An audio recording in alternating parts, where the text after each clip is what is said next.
Welcome, everyone. Welcome to Love and Astrology Night. Tonight, we're going to be looking at the week of December 8th through December 14th. So, this energy is a little bit of a limbo period, is what I'm feeling. And I think most of us are feeling that way right now. So, it could feel like you're transitioning from your old life, how things used to be, to your new life. It's like you're waiting for new things to come in, new doors to open. Still in this little bit of a period of acceptance, right? As we prepare to move forward into 2025. The astrology is pretty much exactly where it's been. We're right between the Sagittarius new moon and the Gemini full moon, which comes in on the 15th. So, really, depending on where you are in your own journey, Diana says, my birthday week. I love you, Diana. Happy birthday. But depending on where you are in your journey, is going to be depending on whether you're experiencing more new moon energy or you're experiencing more full moon energy. So that's kind of where we're at, a little bit of a limbo, right? I see everyone coming in, guys. Please remember we are multi streaming Facebook, YouTube, and Twitch all at the same time. I definitely struggled today, definitely. So let me tell you guys what happened. I went to set our stream, and then I decided I was going to take a little Sunday afternoon nap. Um, and I woke up and noticed that our stream wasn't posted. And I was like, oh my gosh, what's wrong? So I ended up having to try like three different times to get it set and going. So I was really questioning, like, was it going to be able to connect with everyone? So I'm glad we're all here. But yeah, so that's a little Mercury retrograde, right? So guys, on your screen, that is the readings we're going to be offering tonight. I do want to kind of look at what's coming ahead of us. Spirit doesn't really let me do that entirely too much. I think people think that tarot readings are to tell you what the future is, and that's definitely not the case, right? Tarot readings are more to help give you guidance or different perspectives to energies that are impacting you right now, and maybe show you where that projection or trajectory may go if you continue on the path that you're on, right? So that's what tarot is. So tonight I actually have something exciting to share. We're going to be doing a giveaway tonight. So guys, we're going to be doing a giveaway every Sunday evening, all through Christmas. So we did this last year, and I want to say we did it the year before. We may have not done it last year, but we did do it the year before, and we just have a good time with it. So if you participate, whether you get a free reading or you do energy exchange readings with me tonight, I'm going to enter you into our drawing, and at the end of the evening, we're going to draw for the winner of a free oracle set. So Jenna already won our Romance Angel Oracle set, and now I'm going to do the Angel Answers Oracle set. So I'm going to show you guys what that looks like. In case you guys don't know or you've never seen them, this is the Angel Answers by Radley Valentine. I do have the book that comes with it. So this is a big one, guys, a big one. I bought this Oracle set and I love the colors and on these cards, but the reason that I got this particular Oracle set was to uh, they have like yes and no answers. They have timing answers, like it might tell you a certain time. There's guidance messages that are in here. So it's almost like it was like three decks in one, right? So that's going to be the Angel Answers Oracle. So these are the sets that we're going to do. This is the set we're giving away this evening live tonight, guys. As long as you don't live somewhere weird and I can't send it, right? It does have the book, guys. Does have the book. just gonna sit that right there. I got our little basket to put our names in. Now, y'all are gonna have to help me remember to get your name in the basket when I do your reading, because that tends to be what happens is we forget to put the name on the ticket and get it in the basket.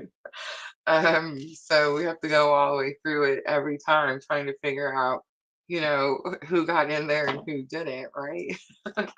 So yes, guys, this should be fun as we're in this little bit of a limbo, kind of seeing where we're headed and what steps we're going to be taking next, right?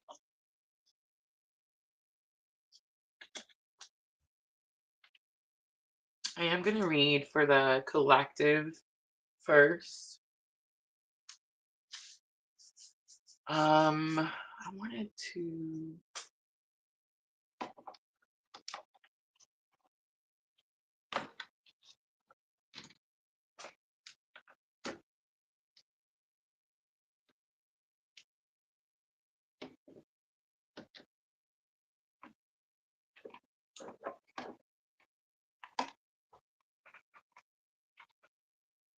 Hmm,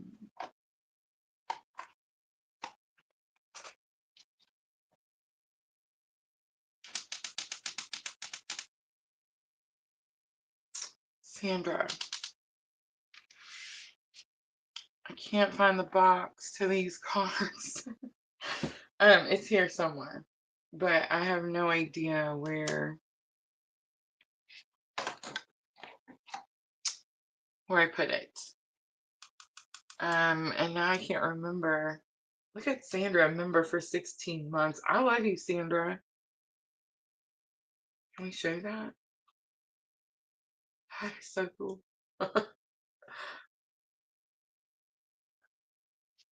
Hi guys. I wanted to use this oracle set. I actually just went through it for the first time today. Sandra gifted them to me when I was visiting her in Missouri, and now I can't find the box. But this is what we're going to use for our masculine and feminine energies. I want to say I put it somewhere because I wanted to show you the box. I know, but I know it was like something antique or oh my gosh, I can't remember, vintage something. Oh, that's gonna drive me nuts. All right, let's start masculine energy first. So in this limbo period, as we're kind of just coming to acceptance of what was, making plans for what will be, where is the masculine energy? We have protection. Look at that. Divine protection comes out. Is that what it's called? Vintage? I want to say that's what it was. So when I was studying these cards before the live, the thing I noticed about this particular card was the two swans. The two swans, one on each side. Definitely gives this energy of the twins, right? Divine masculine, divine feminine. So some type of divine protection happening for divine masculine perception comes out. It's not taking the mask off. Or it could also be that the masculine is now able to see through something. Like maybe before something looked a certain way to them, and it's like now they're able to see more clearly. And the hope card is here.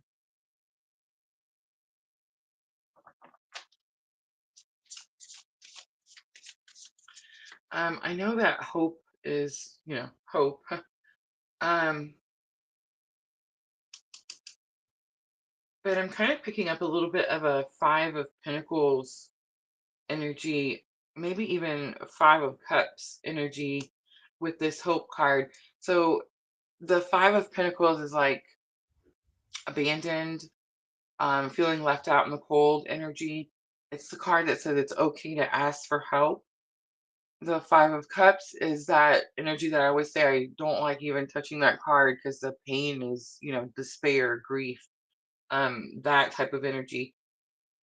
So with it coming out, like why I'm feeling that, I think on this particular hope card, both of those two cards that I mentioned are about going through something that's challenging, painful. Both of them talk about endings, but the main point to both of those cards, like for example, let's use the Five of Cups. The Five of Cups, the loss, the grief, the despair. If you notice on that particular, and I know these aren't tarot, it's just the energy that I'm picking up.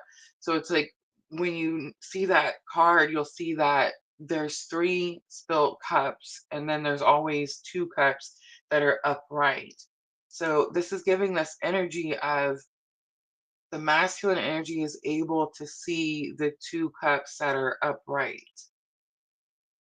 So in other words, like I went through this thing, it was painful, it was challenging, but I've learned something, I'm smarter, I'm wiser, I'm braver, and I'm taking that with me as I move forward.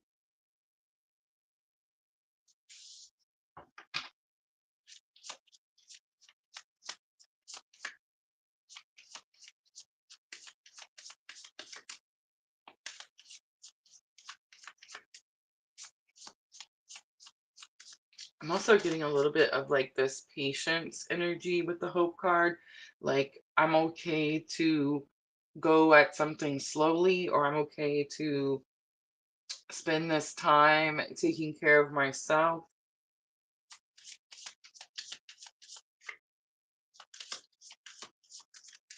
The hope definitely seems like something that is perceived like in the future.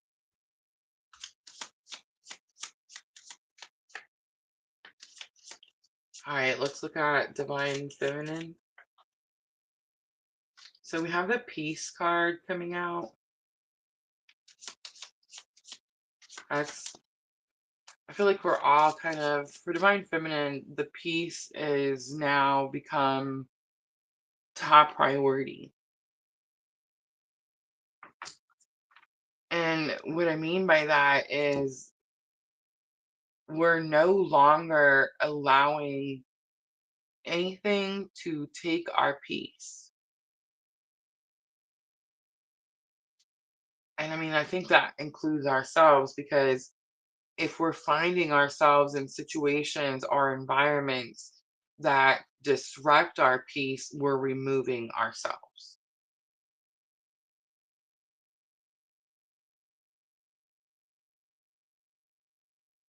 Where I feel like as before, we very much were like, oh, we'll just deal with it. Or maybe we did the it's not that bad game.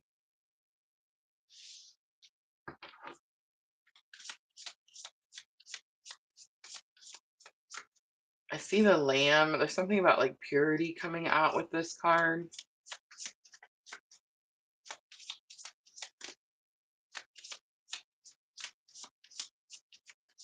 It's definitely giving strong divine feminine energies as she's holding the child.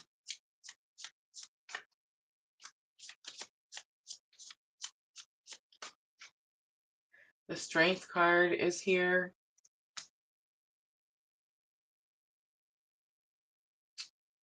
There's something about enduring. When I studied this card, I felt like it almost looks like she's carrying the world on the back of her shoulders. There's this weight,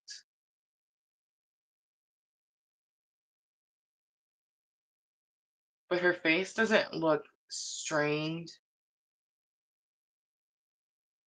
She doesn't look angry. She almost looks honored.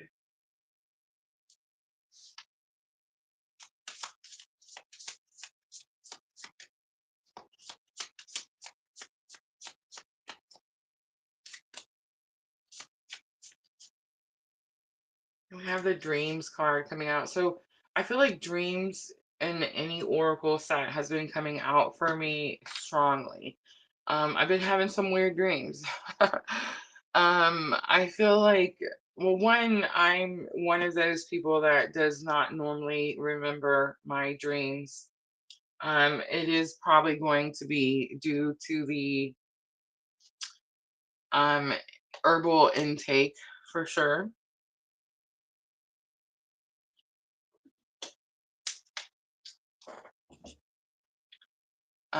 So when I do remember my dreams, I feel like there's something pretty significant about that. Like it's going to be something important, something I need to write down. I have gotten better about writing my dreams down. But I feel like the interesting part about these dreams that I'm having is there's no specific, at least currently, it doesn't feel like there's any specific meaning to them. It's just moments of joy and happiness.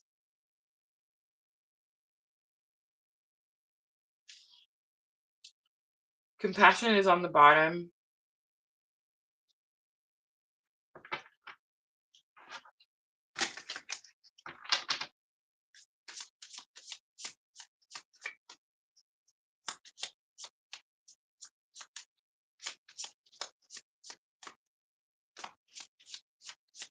All right, let's look at the bridging energy. So remember, bridging energy, current spiritual lesson. And it does not matter in separation and union. Definitely be learning the lesson with different people in different places, but it's the same lesson. Release. So we're all having to let something go. Reflection, the mirror. We're all having to self-reflect. Um,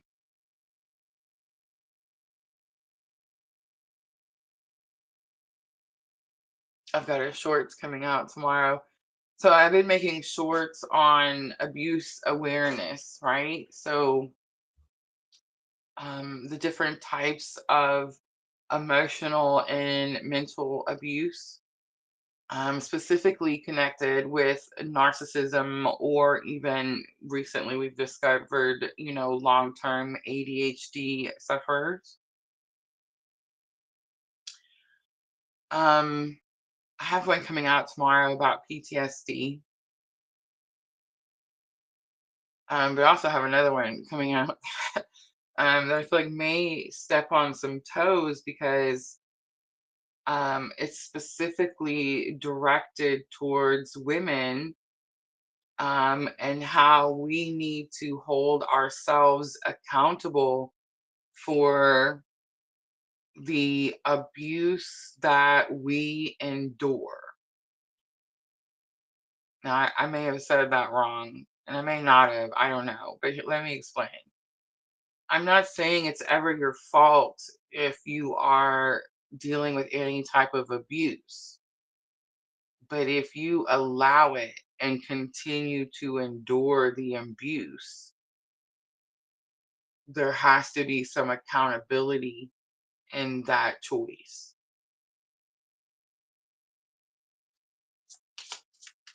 So we could be being shown how long it took us to let go of something, release something, how willing we were to sacrifice. The harmony card comes out, balance, peace. That is the change that's here. Again, it's like that's our goal. Now, it's like if you don't bring peace and balance into my life, I don't need you here. If you're upsetting my nervous system, I don't need you here.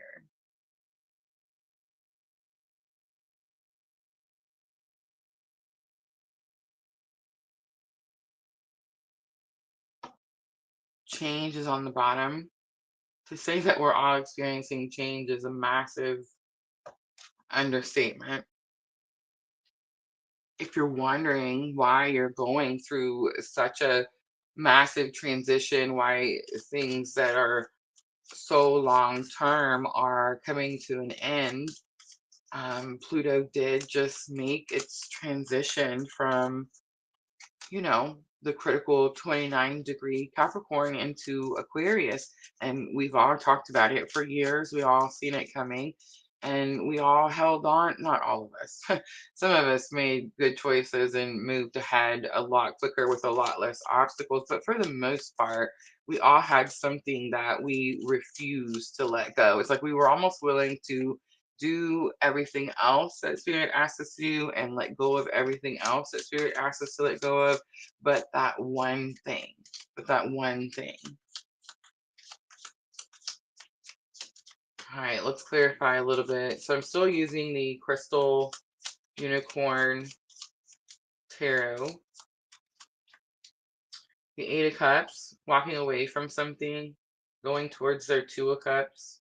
Two of Cups is the soulmate energy, equal effort. Um, it's the energy of emotional contentment in the cups. So going after what makes them happy. So this masculine stopped. It's like this masculine got to a certain part in their life and they were like, this is it. This is all I'm supposed to do.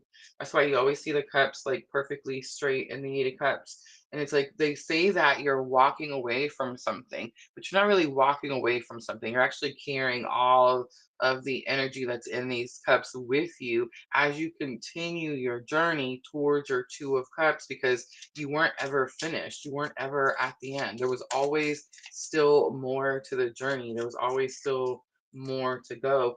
Cups are Cancer, Scorpio, and Pisces. All right, Nine of Cups is coming out, divine wishes being granted. There could be some manifestation going on for divine feminine over here. I definitely feel like a strong sense of alignment, and it's almost more than surrendering, it's discipline.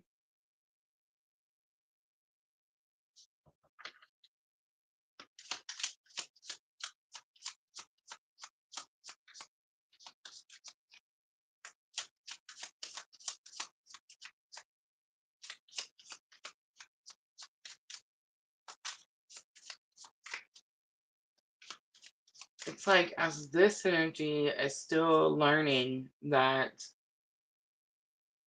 as they align the things, the other energies like flow easier.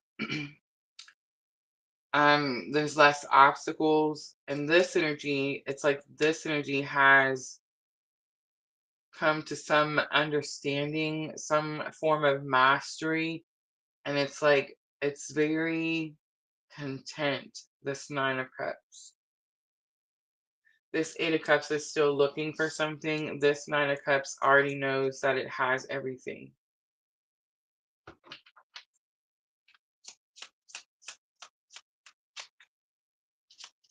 Let's look at the bridging energy. Release, reflect, and harmony. We have the Justice card coming out, strong Libra energy. The scales are being balanced. Something's being made right again. Two of Wands is on the bottom. Again, waiting for something, and there could be an important decision that needs to be made.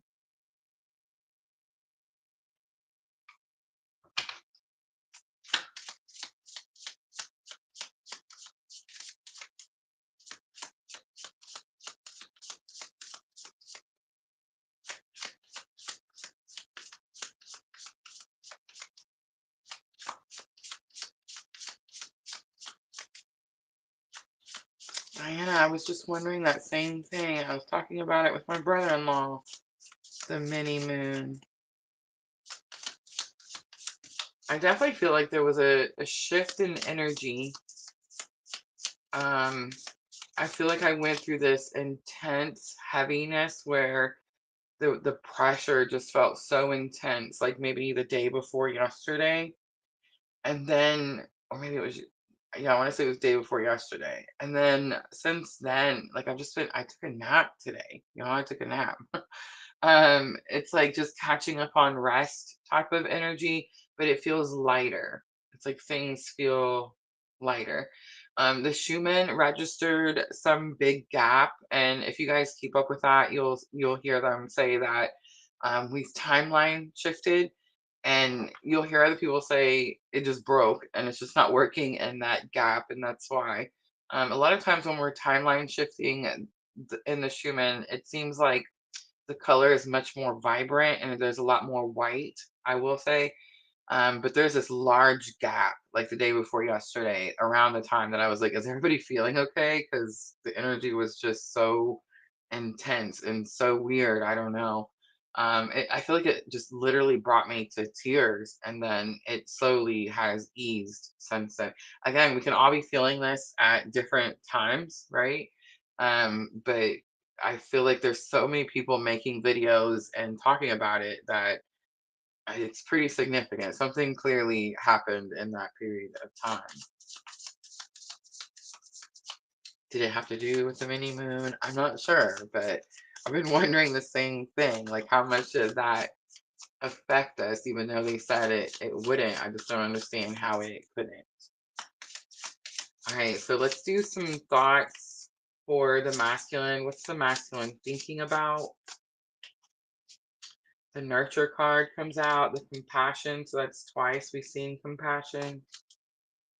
Closed off, guarded, resistance. I want to say we seen that energy yesterday.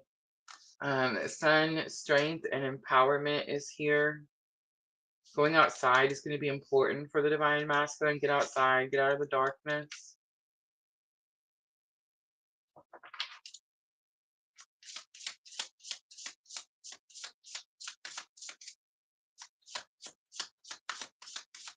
Definitely feels like going through some type of transition. Closing a door to something and then opening the door to strength and empowerment. Whatever you just went through for divine masculine, it's making you, like I said earlier, stronger, wiser, smarter, braver, all those things.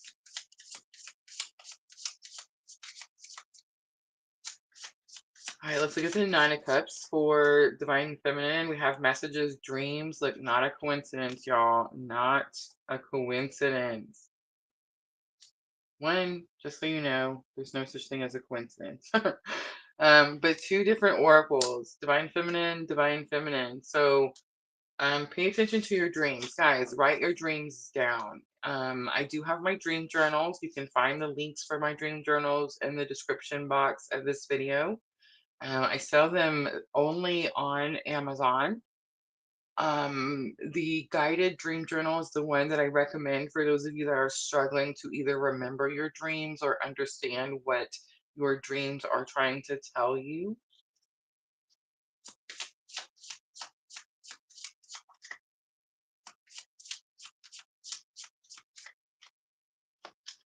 Rejection, loss, fragmented. The fragmented, I want to talk about that. I've been doing, I was listening to this Audible book where um, it's a book about healing from traumas, past traumas, childhood traumas, that type of thing.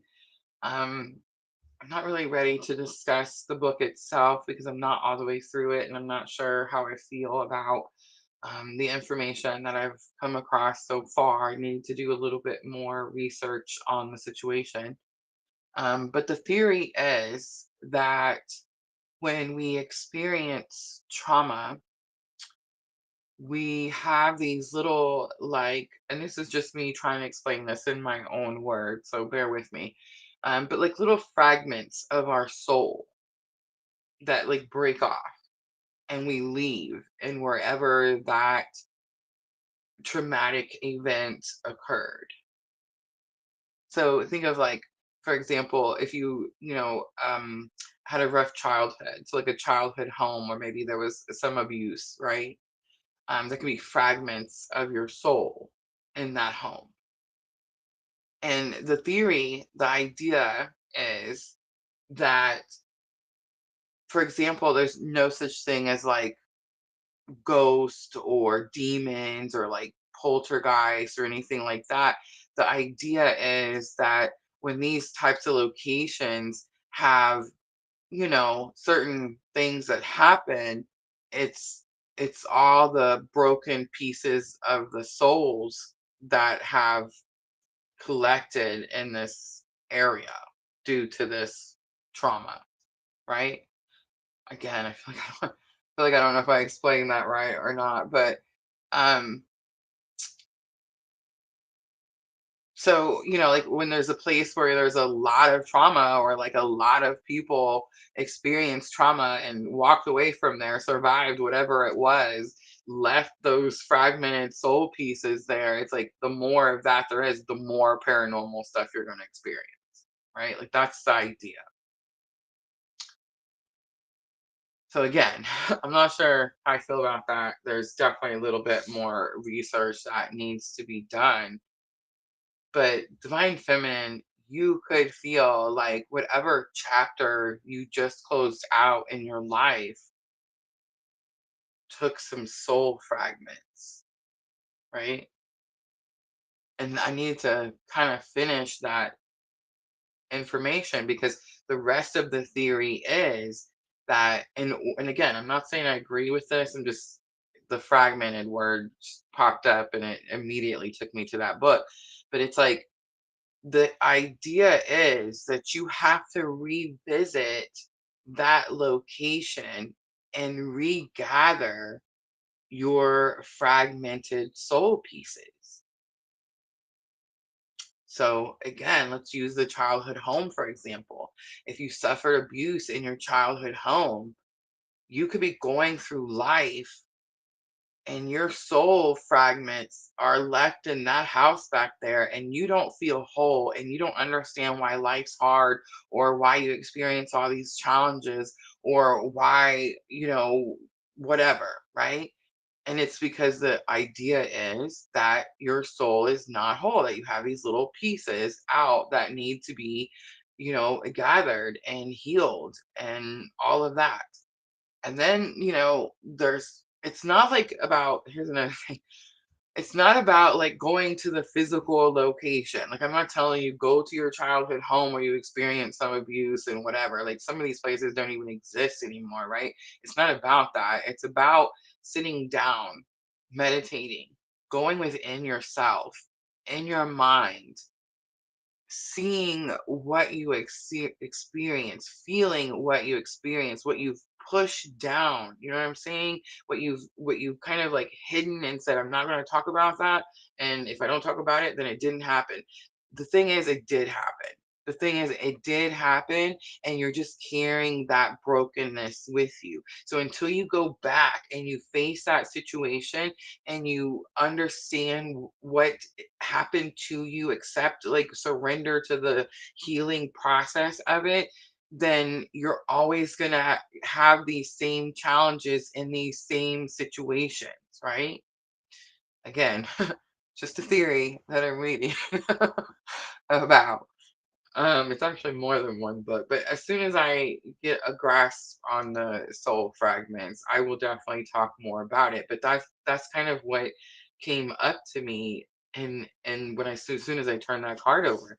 So it's like divine feminine, you could feel like, I don't know, like you're healing from something, but you don't have the right pieces to put together. Like if it was a puzzle, it's like you're missing pieces. And those missing pieces are those places where you don't want to go, where you don't want to travel, not even in your mind. You don't want to bring it back up. But it's like you have to. You have to face it. You have to feel it. I know, right? Like I didn't make the rules. I'm just the I'm just the person. What is it? Just the messenger.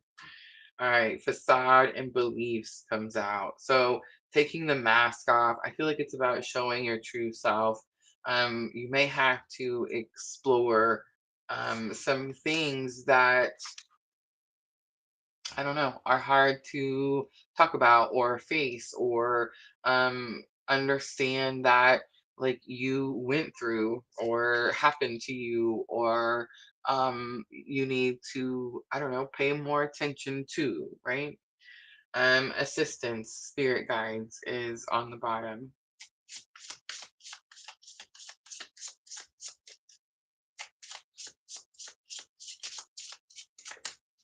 All right, let's look at the Justice card, the Libra energy. It says a great injustice was done. It does say that you are now fighting to balance the scales. It's definitely giving me like, and I'm not talking about the feminine or the masculine because it's giving me union energy, working together. There's so much darkness that we have to work together type of stuff now. Um, but the Justice card is giving me this energy of like, because there's this working together, because there's this peace and harmony and releasing of the past and whatever, it's almost like it's um I don't know, I want to say like a guaranteed win, or like the victory is already ours. I don't know why I'm stumbling over my words. All right, let's see what comes out. We have shadow side, the moon, the dark night. We have control tactics, not falling for that shit anymore, right? We have ego and pride.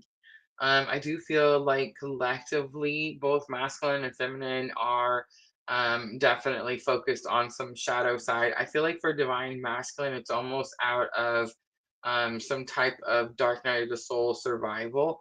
And I think for divine feminine, it's more about mastering the dark side, right? Or like the shadow side. Um, the control, I feel like, is something that we've all been dealing with and we've been somehow breaking away from. Like someone's been controlling us in some shape, way, form, or fashion. And it's like due to our own ego, our own pride.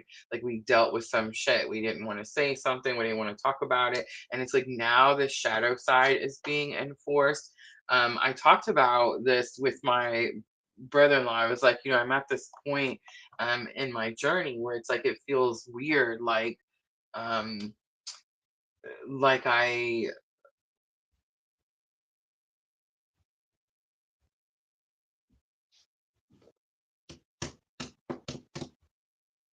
totally lost it.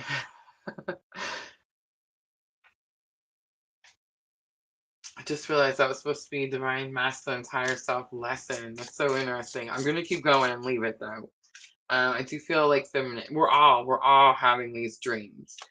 But I felt like it was hard to merge the two, right? Like hard to merge the um light side and the shadow side. And it was like stay in your light side and enforce the shadow side at whatever rate is needed, right? All right, so party external comes out for divine feminine in the headspace, family, home, commitment. There could be something about third party, disharmony, triggers, and conflict. That could be something that you've been dealing with, walking away from. Detachment, cold, is in the heart space. North node, cosmic purpose, and receive and open.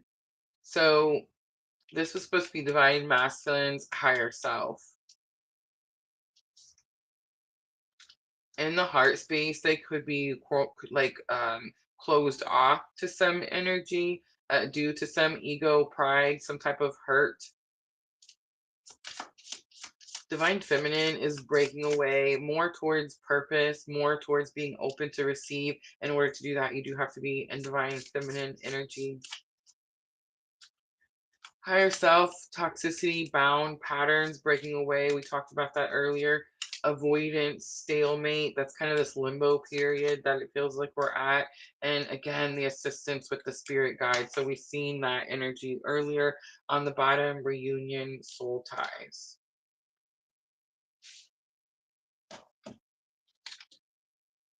All right, so I actually pulled out the soul's journey.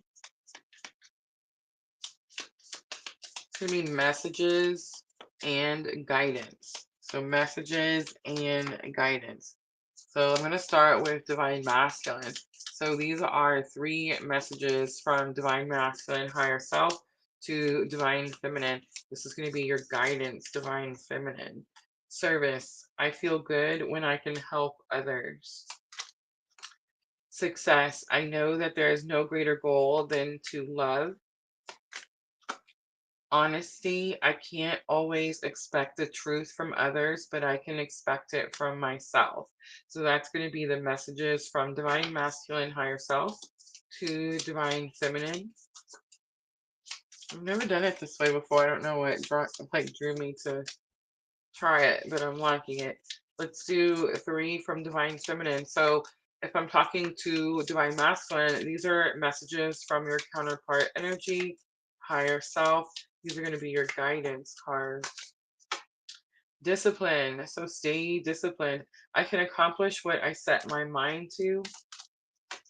Adversity. I accept that challenges are the best way to learn.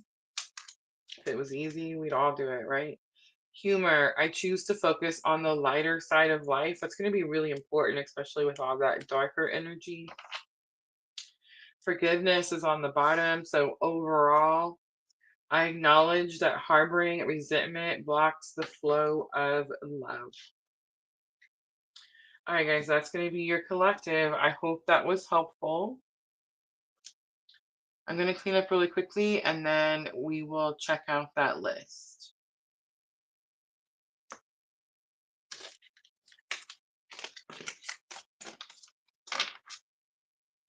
Let me know in the comments what you guys thought about the reading.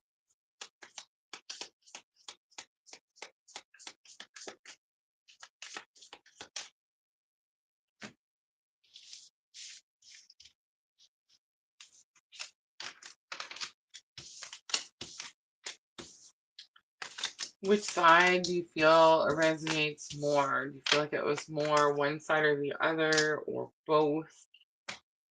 Internal or external counterparts?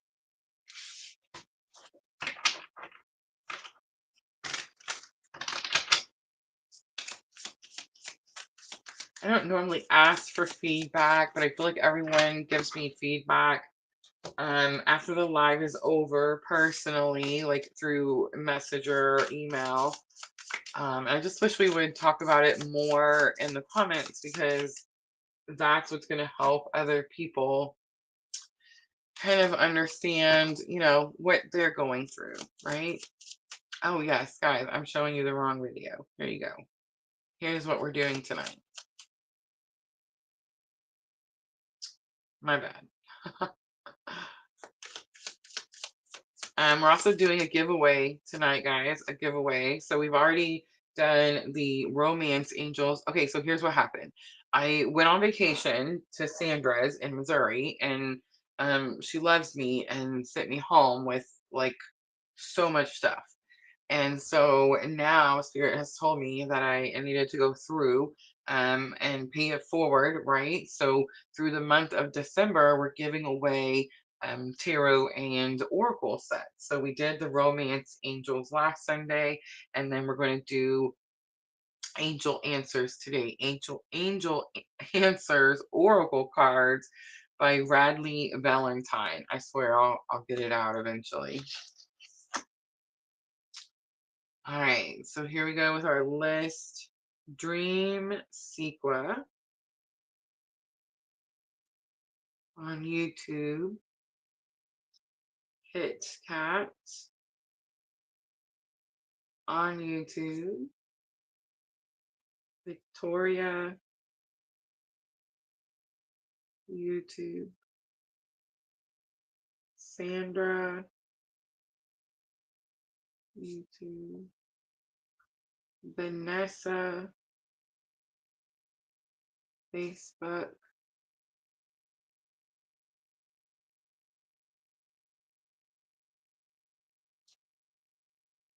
Suncease. Ooh, Michelle. Michelle, Facebook. Suncease, YouTube. Diana, YouTube. Sheena, I love that name. Facebook. And Sean on YouTube. All right, how many is that? 1, 2, 3, 4, 5, 6, 7, 8, 9, 10. Looks like we have enough for one more. I see a Tammy on Facebook. Do you guys see Tammy on Facebook? All right, let's close list.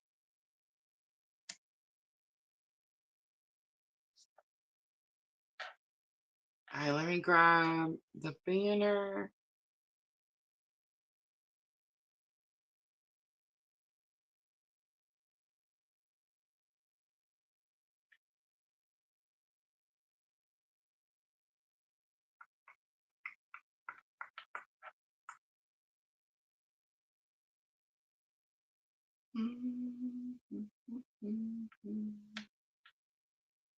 All right, so let me double check. I got Dream Sequel YouTube, Kit Kat YouTube, Victoria YouTube, Sandra YouTube, Vanessa Facebook, Michelle Facebook, Suncease YouTube, Diana YouTube, Sheena Facebook, Sean YouTube, and Tammy Facebook. Correct? 1, 2, 3, 4, 5, 6, 7, 8, 9, 10, 11. We're going to completely close the list. Completely closed. So moderators, do we hear me? We are not going to let Rosa add to this list. If anybody else comes in and they didn't make it, I'm sorry. We're 45 minutes in. I love y'all. But one of these 11 people is going to win this Oracle set tonight. So exciting, isn't it? All right. So here's what I'm going to need y'all to do. When I call your name, one, I'm going to need you to wait patiently because I got a feeling these readings are not going to be like super quick. Um, so when I call your name, I'm going to need you to tell me which reading we're doing. Guys, energy exchange, of course, always jumps the free line. So if you purchase a reading, of course, tell us in the comments, and of course, you jump the line, and of course, you get added to the giveaway. But we're doing the moving forward. This is it right here. The moving forward is going to be the one that I recommend, right? For this little bit of like this limbo period that we're in, it's going to help us see where we're headed. And then I'm also offering general guidance. So for those of you that have a question, maybe you have a question and maybe you don't have enough to do energy exchange, what I would suggest is that you get general guidance and then you think of your question as I'm giving you your general guidance message. Talking to Heaven is always available. It's a mediumship reading that I offer if you're trying to get messages from loved ones on the other side, right? So these are the three readings that are available. So when I call your name, I'll just need you to say hi to me in the comments and let me know, are you getting the moving forward? Are you doing general guidance? You know, yada, yada, yada. All right. So everybody with me? Do I see Miss L? Miss L.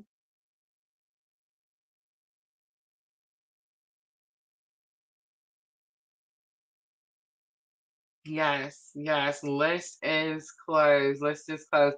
Now, it's possible that somebody may not, be here when we get to their name. So if you hang out and you didn't make the list, I will gladly replace people.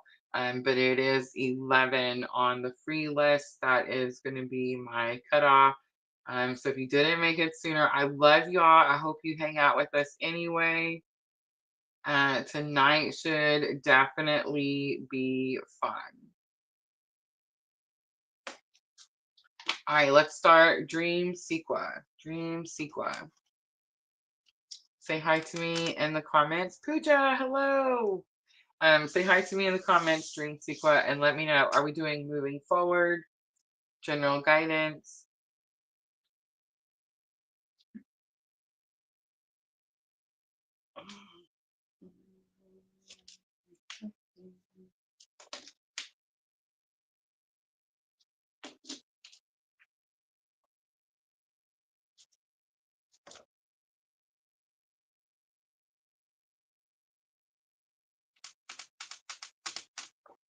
Sweet. Sweet.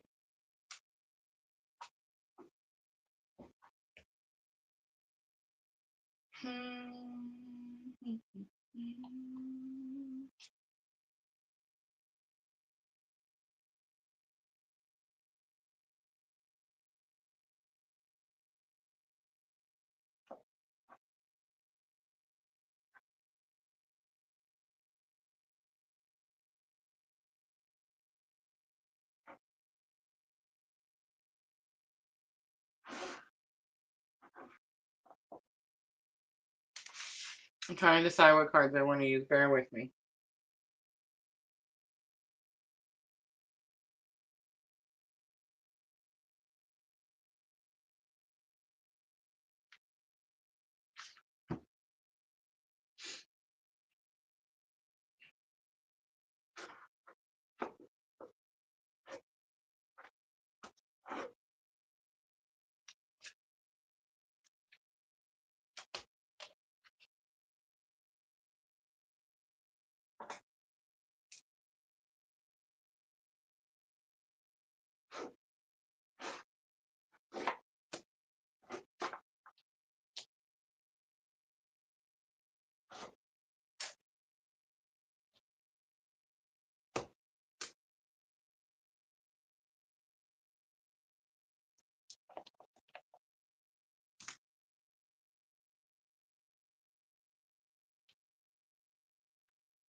All right, I got it.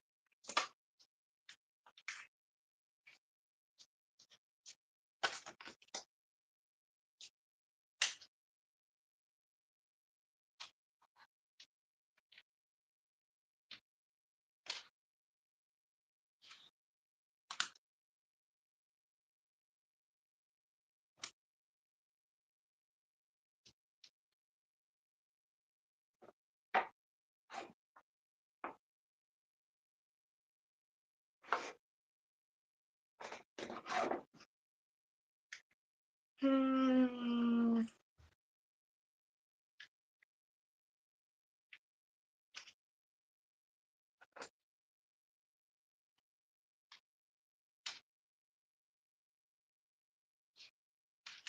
I know, I'm just taking my sweet time like I run this joint. I'm sorry, y'all. I'm coming, I promise. I just wanted to make sure that I had it all set out, so it's just going to make it easier to get through the list a lot smoother.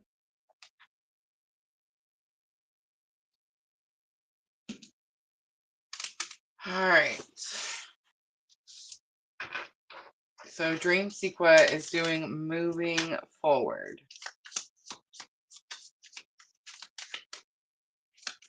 Love you, Mallory.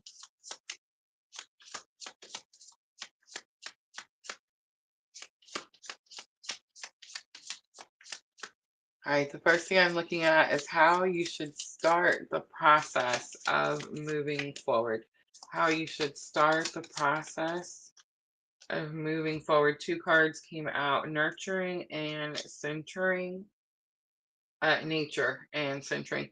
Nature, going outside, spending time outdoors, grounding. Centering is giving me closure, closing out an old chapter. Something could be coming full circle.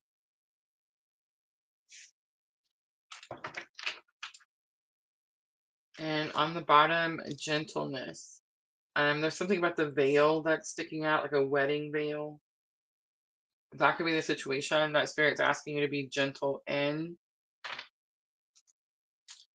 Protection is on the bottom. We've seen this card a couple times now. And look, y'all, I already didn't add Dream Sequel to the fold. Oh, have mercy.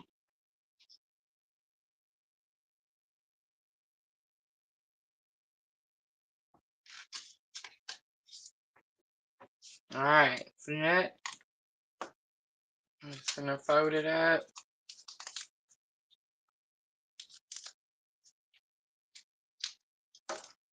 And there she goes. All right, which emotion do you need to process first? Which emotion do you need to process first? So I talked about this earlier where you have to face something and you have to actually feel it. So, like, let's say you have some type of feeling about something that happened in your past that you're ignoring. It's like this is the emotion that you're going to have to feel in order to be able to move forward. Cooperation is here. So, in your quest to manifest the energy of love, you realize that every person and experience has value. Um,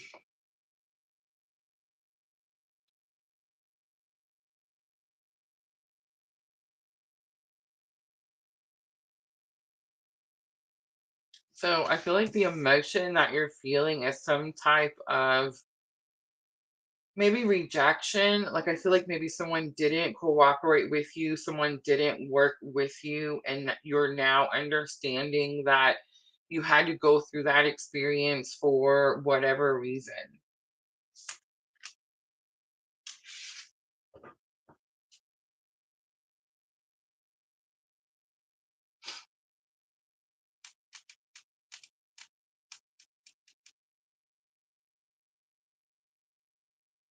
So this could be saying like you could be stuck in some type of loop of like, why didn't he do this, or why didn't they do this, why didn't they keep their promise, why didn't you see what I'm saying? It could have something to do with that.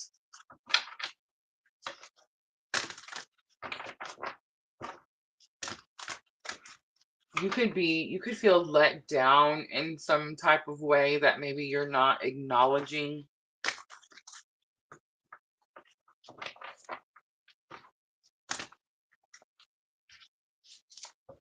All right, let's look at something that is influencing your decisions. Something that is influencing your decisions.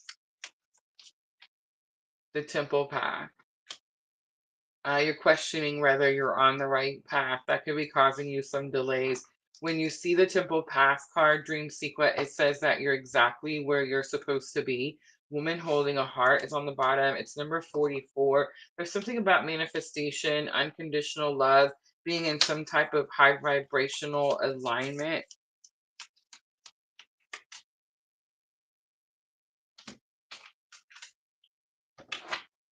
All right, now I'm looking at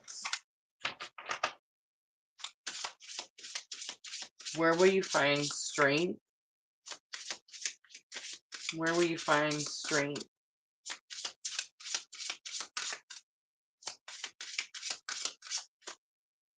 Greet the Dawn is here. It's number 23 in the Angel Inspiration Oracle. This card talks about getting up early, rising with the dawn. Um, the early morning hours are a time where you can connect with spirit in a certain spiritual type of way that I don't think we actually get to experience later on during the day. There's something about those early morning hours, especially for those, like if you practice, meditation, you have like daily meditation practices, that type of thing. The early morning hours are the best, and that could definitely be where you can find a stronger sense of connection, and then of course would give you, a stronger sense of strength. All right, let's look at lesson learned. Lesson learned, and this is going to be your guidance. So, moving forward, the lesson you've learned, what you're going to implement moving forward. You have the courage card coming out. So, this really tells me a lot. This one card, it tells me that you endured a lot of something, maybe that kept you locked up or closed up or like inside indoors something, due to the lack of courage to be able to fight for some type of freedom. And it's like that's what you're doing now, and that's where you're going moving forward. It says, I find the inner strength to face fear with confidence. All right, Dream Seeker, I'm going to leave that right there. Hope that reading was helpful. And we're going to move on to Kit Kat. So, Kit Kat, you're next. Let me know. Say hi to me in the comments.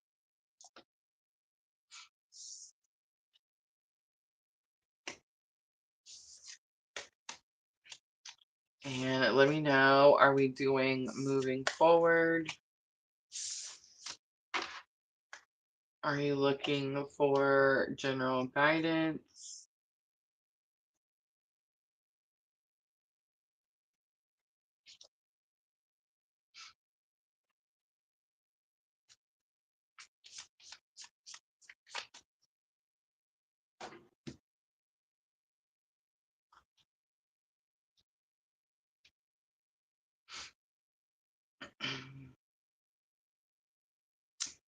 Thank you, Dream Sequel.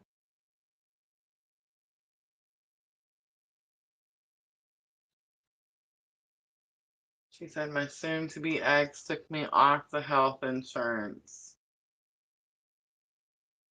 Sounds like a kind person. There was a little sarcasm there. I don't know if you could tell or not.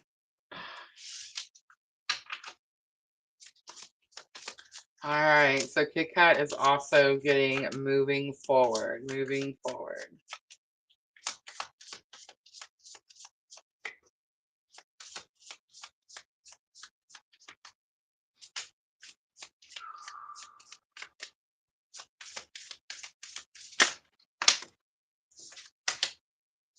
Balance comes out. I was gonna say I feel the need to take some deep breaths.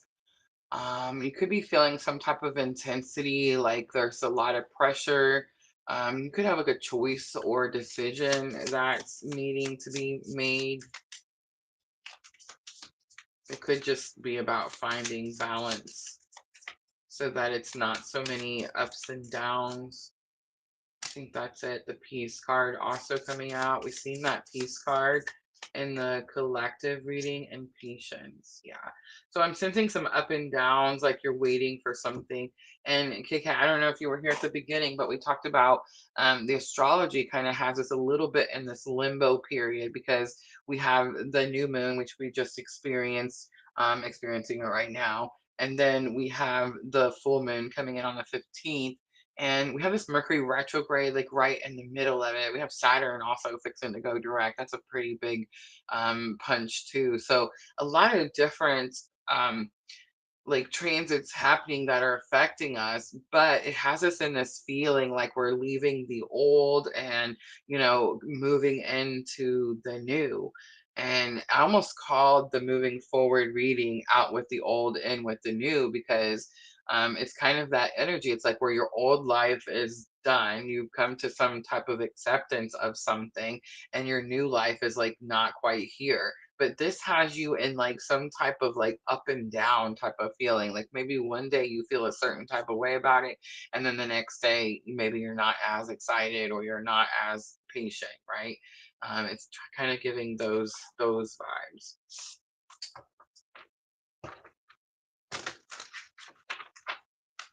So I think just trying to maintain peace, which really I feel like that's coming out for all divine feminines, just removing anything that's taking away from your peace, peace of mind. But it's also you're waiting for something. You're struggling to be patient for this thing that you're waiting for. But the way you're going to be able to move forward is to find that balance. So it's not so, and I'm not saying don't have emotions. Like we're not robots. We're not just going to be like level every single day, but try not to be from one extreme to the other. There's such a wear on the heart, on the body, on the soul. All right, so which emotion do you need to process first? Which emotion do you need to process first? So something about what you've left behind could have some type of feeling about it that maybe you're not really paying attention to, or maybe you're not trying to face it at this time, something like that. Freedom is here.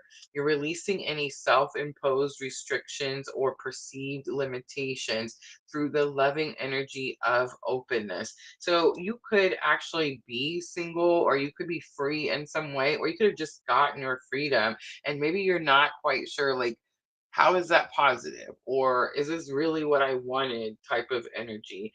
It's like it's something about like settling into some type of experience where you have more freedom than you did previously. Discernment is on the bottom.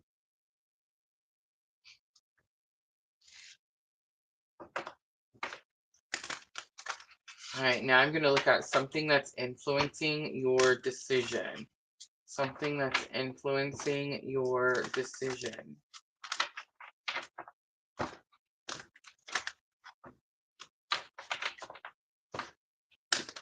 Something that's influencing maybe why you're struggling to find the balance, why you're struggling to be patient, maybe even why you're struggling to accept this new found freedom.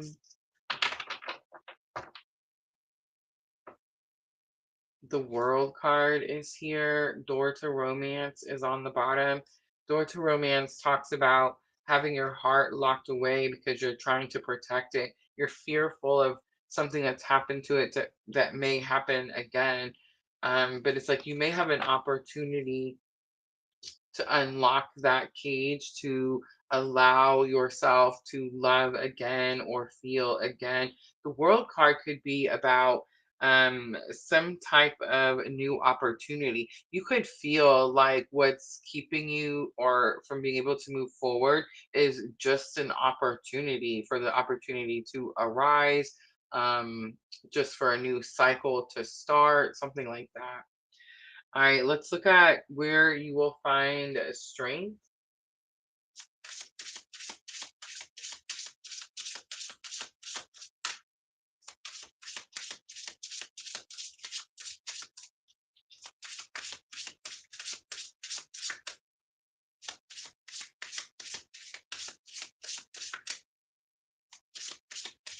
Guys, if you came in late, I do encourage you to stay.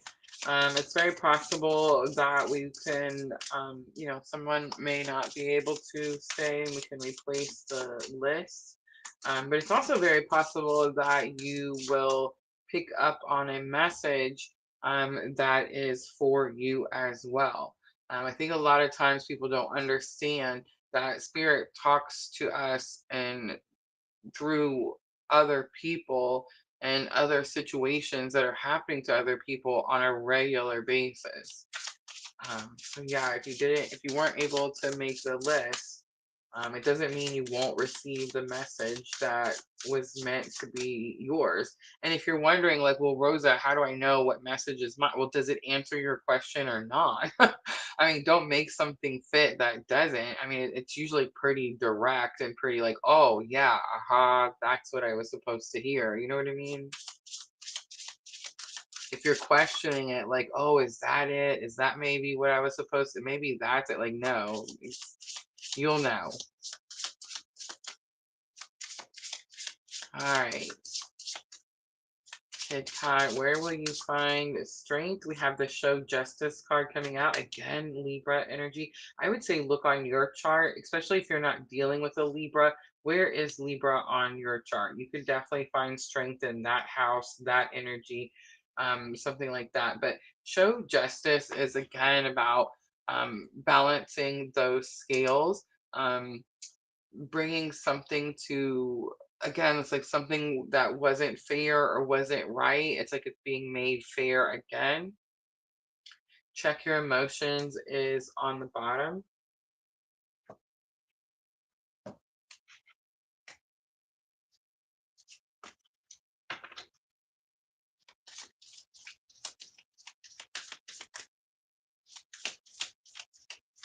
All right, let's look at lesson learned and guidance. So what you've left behind, what you will take with you, what you will implement.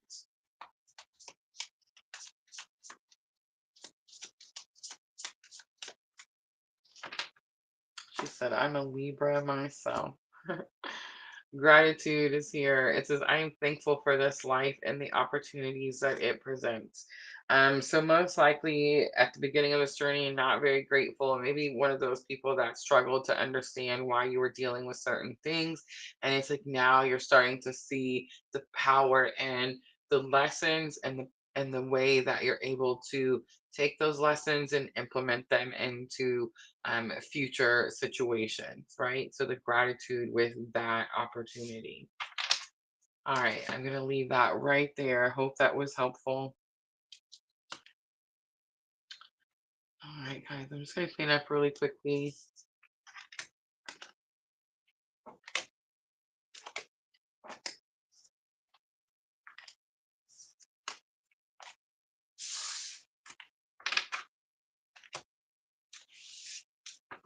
And look, we didn't put Kit Kat in the jar. Y'all, when I call your name, you gotta make sure that I remember to put your name in the basket for the drawing. All right, let me show you.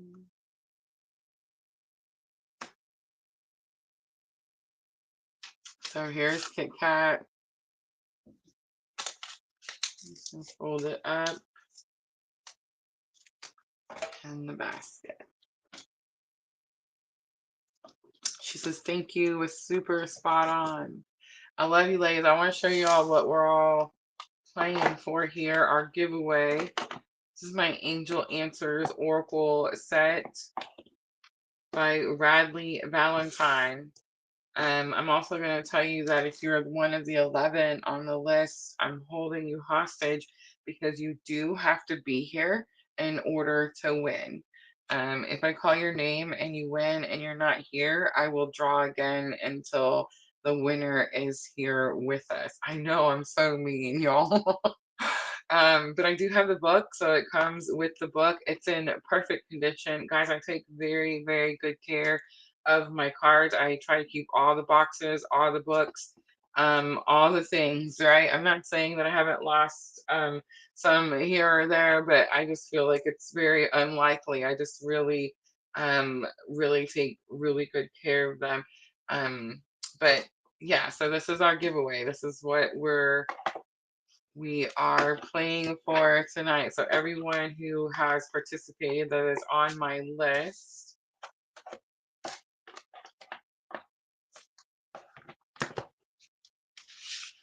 All right, let's keep going. Victoria on YouTube. Look, she's already on top of it.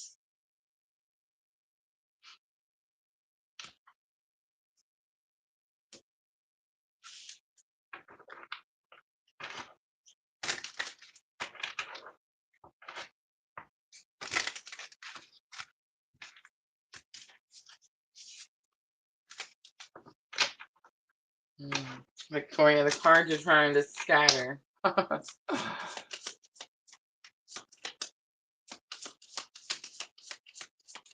right, let's see how you should start the process of moving forward. How you should start the process of moving forward for Victoria.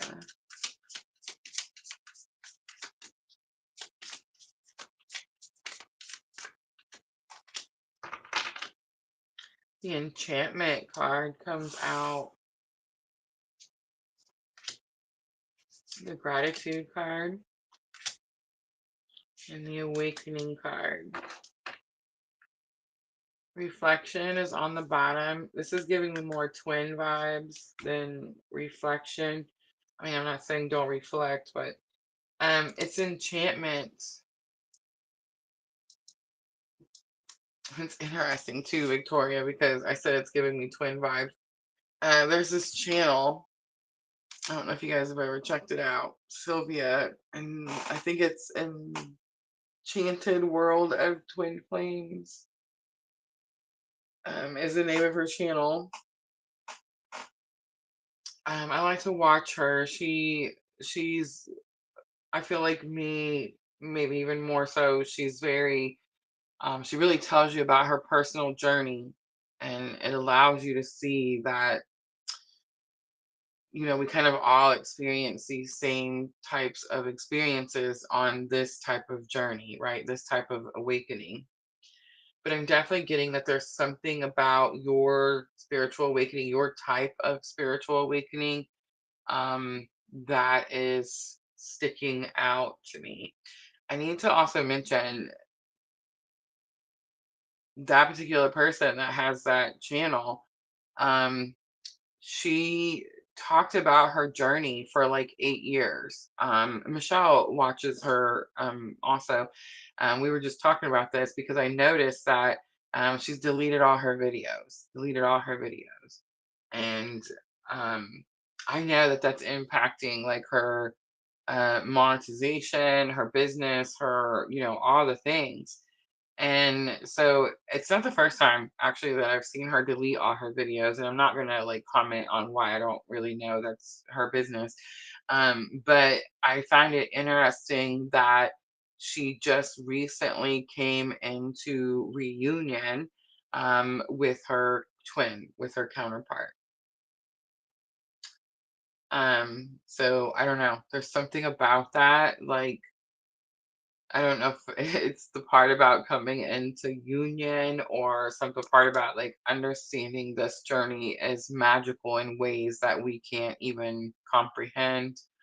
Um, but it's something about like getting in touch with the type of awakening journey you're on, finding gratitude for the awakening process that you're experiencing.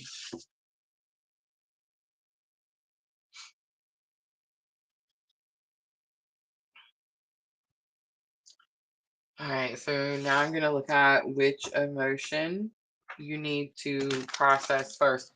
So it kind of is giving me this vibe like you could have been in a situation or an environment where you couldn't really focus on the type of awakening that you were having. I think a lot of times when we meet our twins and then we have this awakening and we try to go get in other relationships, this is like one of the biggest challenges. I've heard people say that the person, when they try to date, like the person that they're dating feels like they're already taken, like they already belong to someone, like they're already committed to someone else. And it's not really a someone, right? Because it's the purpose, not the person. So it's a something.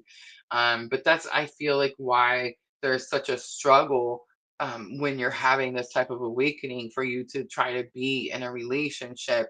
I don't know. Like, I guess maybe if there was like two people that were both on a twin flame journey, maybe then they could understand one another. I don't even know. I don't even know if like that's allowed. I've never heard of it. Who knows? But it's like I think that's why we have to have that period where we're kind of just on our own, and it's important that we have that time on our own because we need to be able to process what's happened to us, and we need to be able to process that in a in the light, right? Like we can't be hiding it in the darkness or like in the shadows.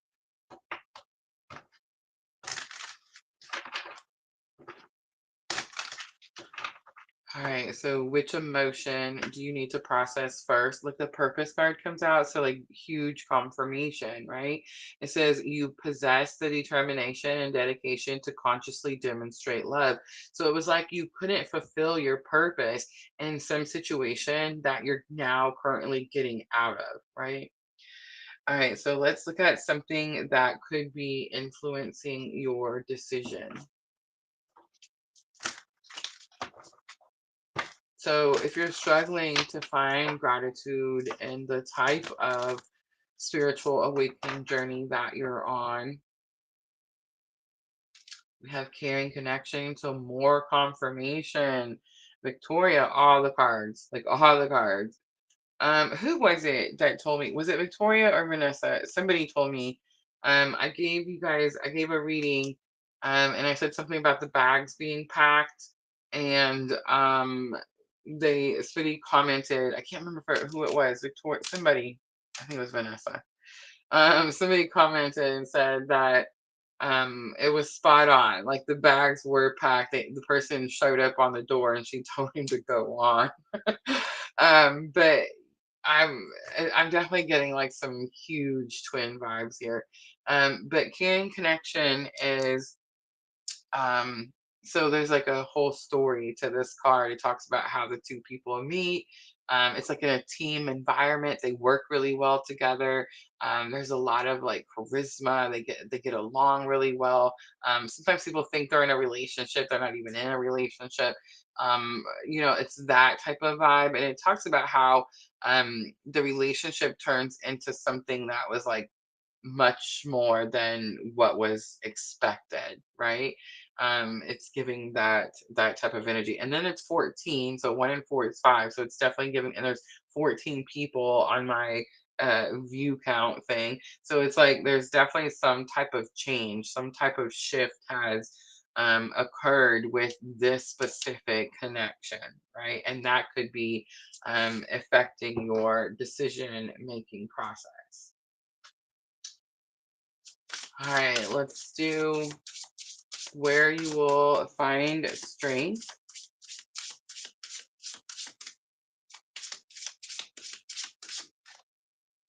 We have to be tolerant. I just want to point out it's number 11. So again, twin flame vibes, but it's more about like you could be feeling tested right now. Victoria, you could be feeling like you're tested in this particular connection or with this particular type of awakening.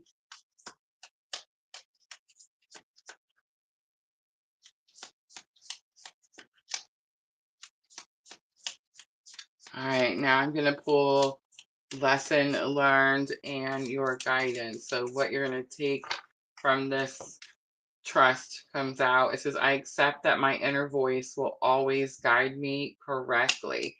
How connected do you feel to your connection right now, Victoria? Like, do you feel like are you experiencing telepathy? Are you feeling like you can feel the counterpart energy? Because I'm picking up all of that stuff. And it's like if you were questioning it, like I hope this was enough confirmation, right? All right, I forgot to put Victoria's name in the thing.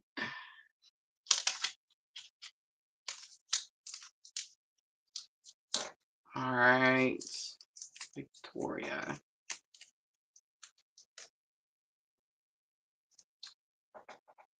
I hope that was helpful. So now we are at Sandra. Sandra on YouTube.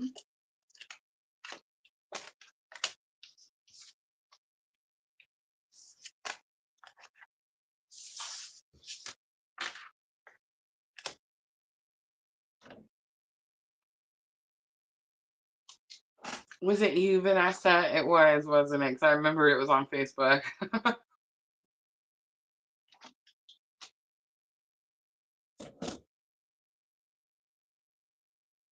Victoria says, I'm letting go and trusting the process is where I'm at. That's a lot of us. That is so many of us. It's definitely this energy of like surrender. It's this weird energy where it's like we've gotten all the confirmations, and it's like now we're just in alignment and we're just going for it. We're not even, it's definitely that energy where like you're not even thinking about it anymore. You know what I'm saying? Like you just going with it because you just know it. I think you look at Diana trying to help me. We do have the 3 in there, and I'll put Sandra's in there right now.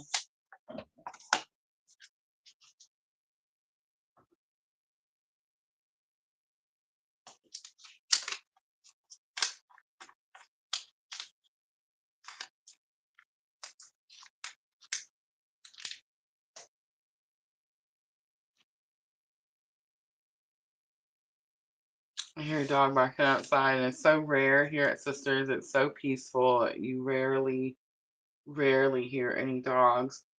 Um, where I was living, there was like this Cujo dog, the neighbor's dog, that you were always, eating the cats and barking his head off. I kind of always just felt sorry for him because, I mean, I feel like he was just so, I don't know, I feel like he was just mistreated. He just He needed someone to be kind to him, you know what I mean?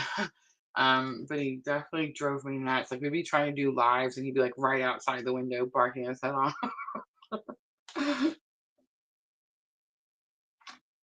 Ooh, Sandra says forward, please. What does that mean? What does that mean, Sandra? Does that mean that we're going to add um um who was it? Was it Pooja? Who was on the waiting list? I can't remember. What's forward, please mean? You gotta tell me. Oh, you mean moving forward, please. I thought you were like, pass it forward, please. I love it.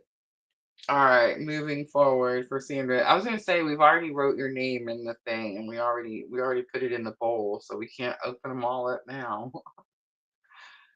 All right, Himani, I am not able to sleep. What should I do? Please tell me. Vanessa, he's a narcissist. My kids hate him, and he says he's changed, but I'm not stupid. I totally freaking understand that.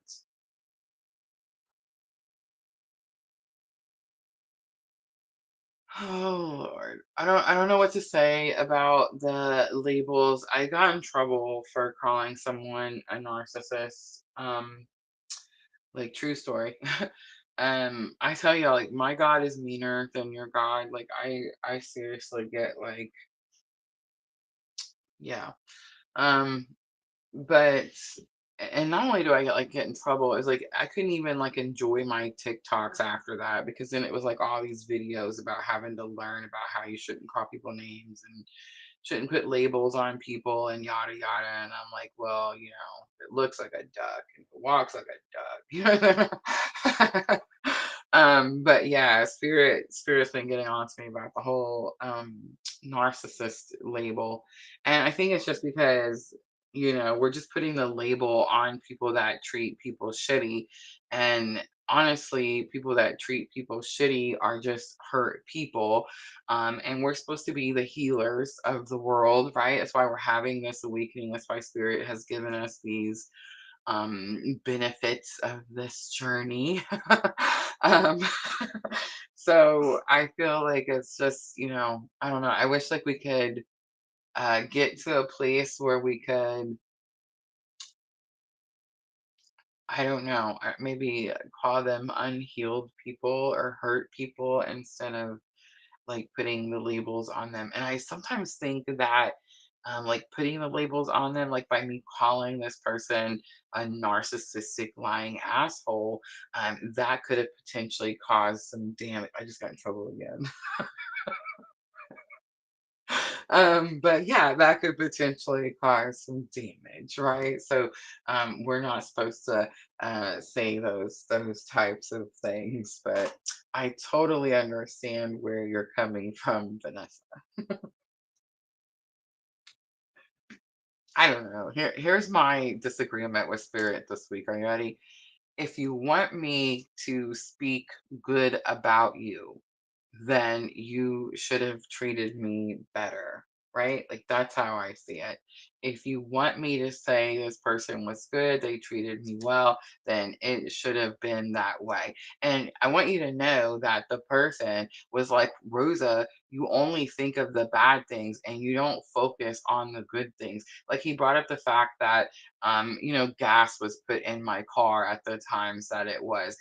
One, that should be a like known. I don't know. My level of worth is so high now that I highly doubt I'm going to be able to find someone to match that because if you are dating me and you're driving my car, you best be filling that puppy up every single time. Like it best stay on full. And are you paying my car insurance bill? Because you should be. You know what I'm trying to say? Like from now on, that's the way it is. Or drive your own vehicle. And if it takes too much gas for your own vehicle, I'm sorry for you. You should have made better purchases in life. You know what I'm trying to say? So that's where I'm at in my journey. So it's like, if you want me to talk good about you, then you best treat me good. Otherwise, I'm just going to start telling people how it really is because I don't know, just over it, right? All right, I'll stop. I'll stop the jibber jabber. I'll get on with it.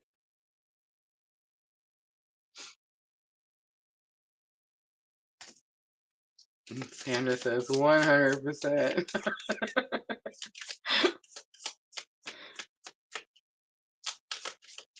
All right, Sandra, how should you start the process of moving forward? How should you start the process of moving forward?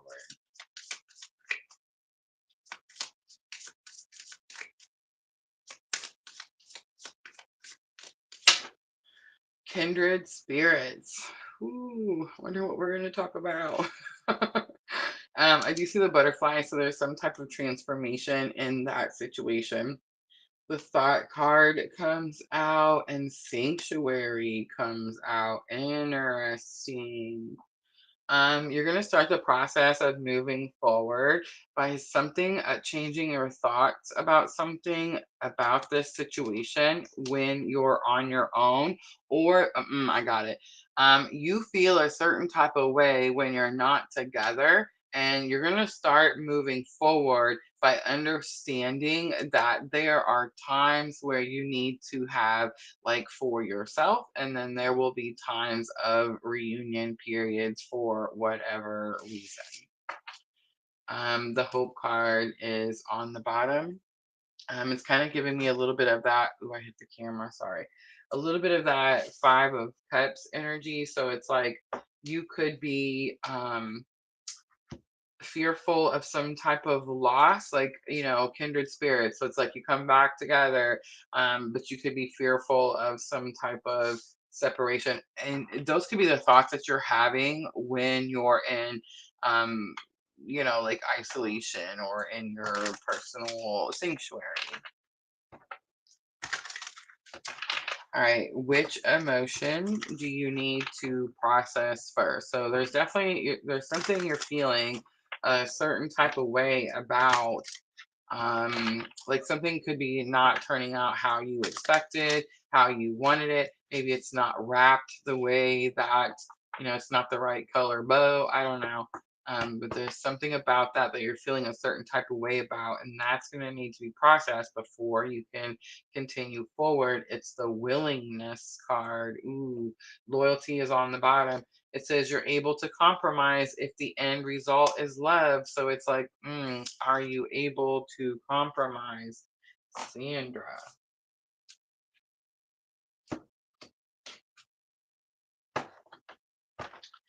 All right, let's look at, it's definitely giving this vibe of like my way or the highway, and spirit saying it's spirit's way or the highway.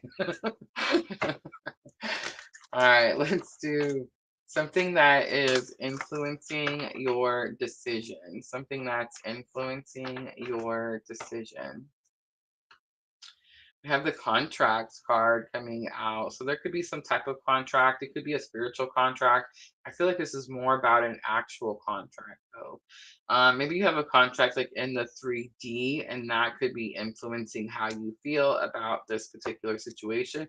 Throat chakra is on the bottom. So it's like something needs to be said about a situation. So it's like we're not talking about it, and spirit saying, no, you need to talk about it so that maybe you can get out of that contract, or you can balance out the scales in that contract, something like that.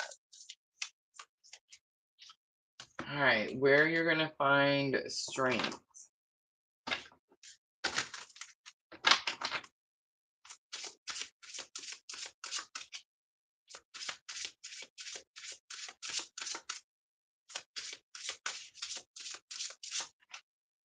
You have the compassion card. A lot of twin vibes in these readings. Silence your thoughts, big confirmation. Sandra, do you see it on the bottom?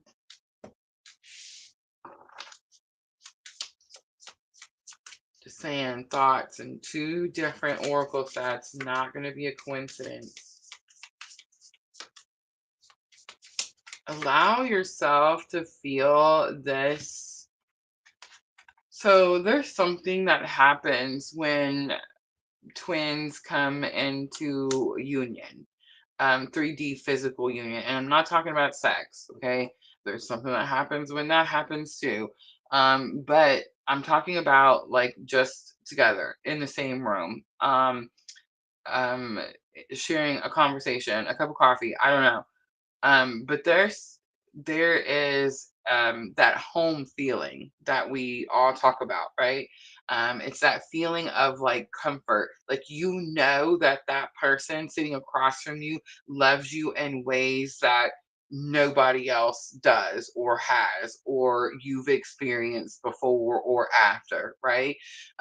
So and it's like it's a different type of um connection. It's like there's no mask. You know how like when you're dating someone and you're like, oh my God, I can't fart or well, I hope you wouldn't fart. God, I think it's so gross. Just something should be kept for the private. But anyway, like maybe you're worried about like what your hair looks like, or is your makeup perfect or something. But when you're with your twin, it's not like that at all, right? It's completely I mean, you could be like just butt naked. There's absolutely nothing to cover your, no mask can be worn, is what I'm trying to say.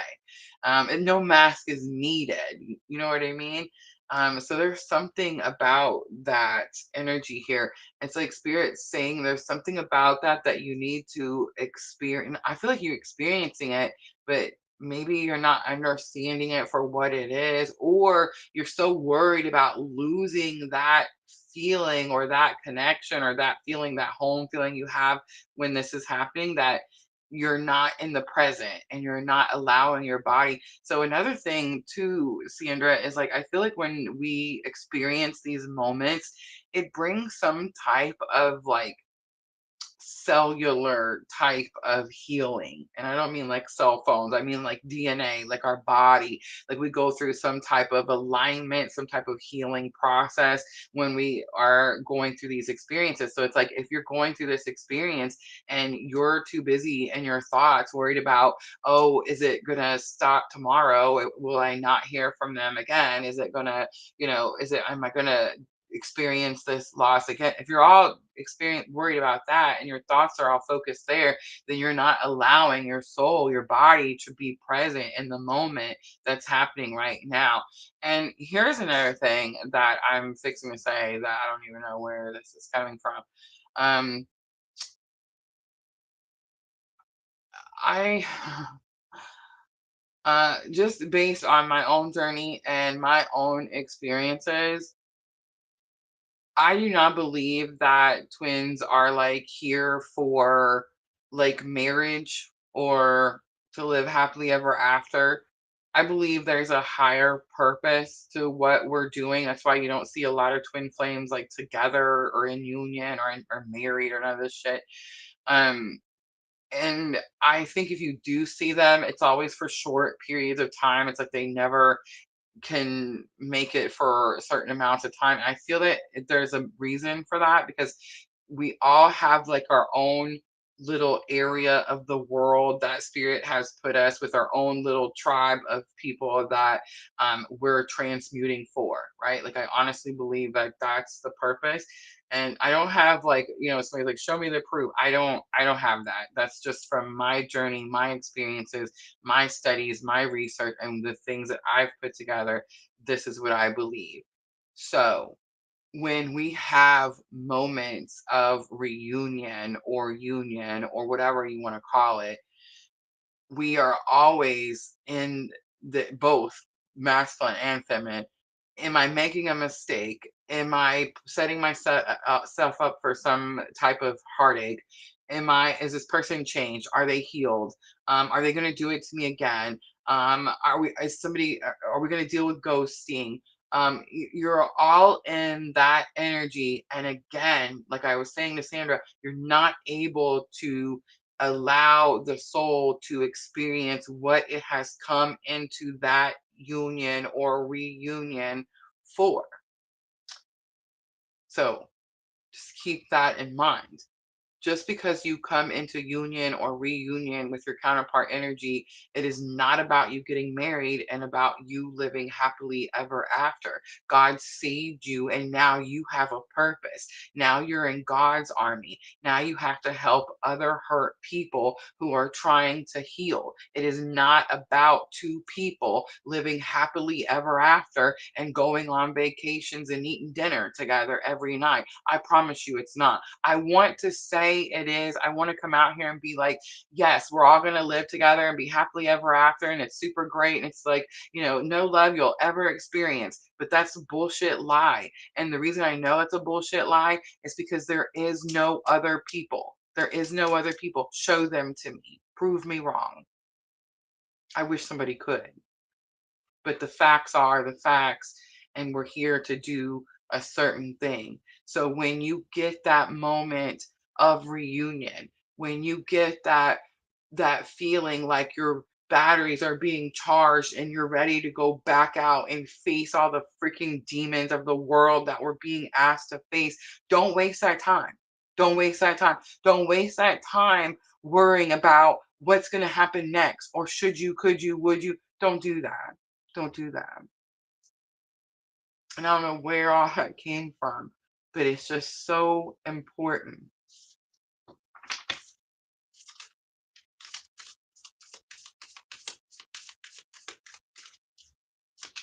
All right, Sandra, guidance.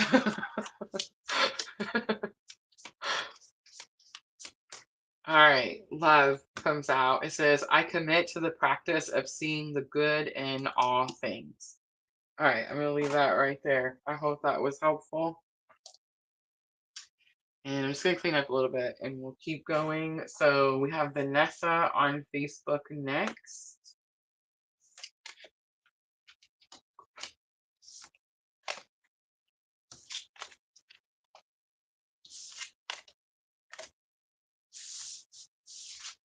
Sandra, how long was your separation period?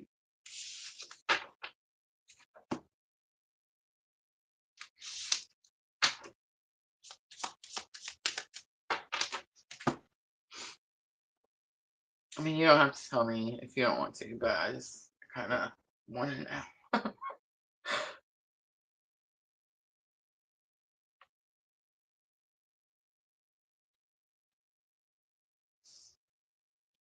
And Vanessa, we're doing moving forward.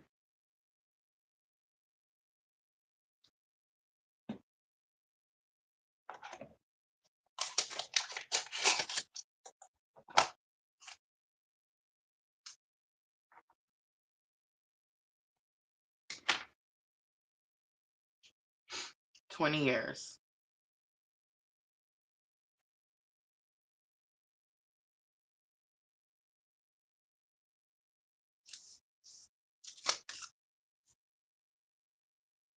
I want everybody to take that in for a moment.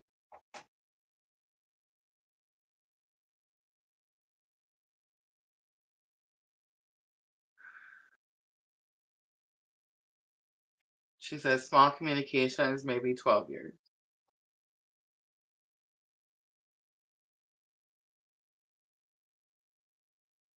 There's nothing like this journey. And I know that there's people out there that don't believe, but it's because they're not having these experiences. And I know that there's more people that are starting to understand. Andrea, welcome, because they're having an awakening and they're understanding that they're having this type of awakening. And it's a beautiful thing when you can go through this pain that this type of awakening will force you to experience, and then find like camaraderie, loyalty, soul family, soul tribe, and people that understand you, understand your words, understand what you're feeling, understand what you're experiencing, and they don't look at you like you're crazy because they've experienced it too.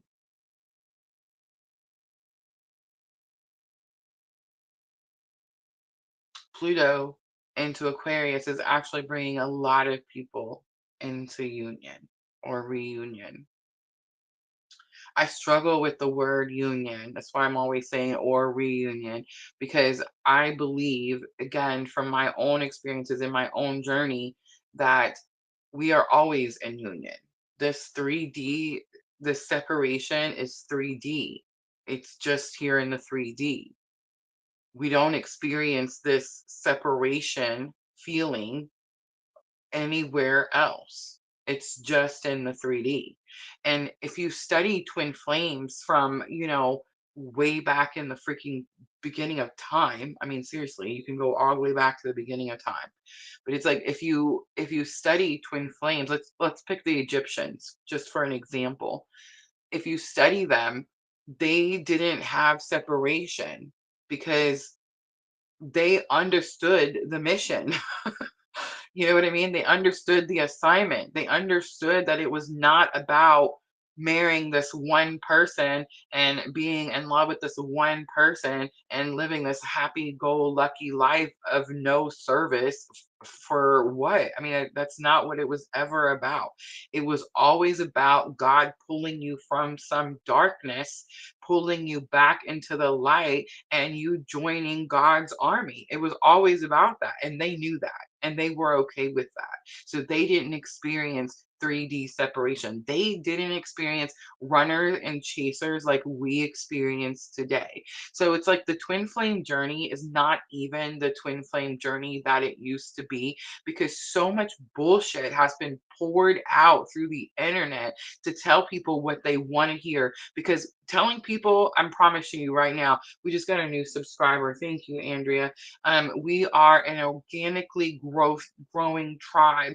I have no ads, there's no bots, there's no bullshit. I feel like I've read for all 1,300 and I mean 85, I think now of you, right? So it's like I don't know how to express like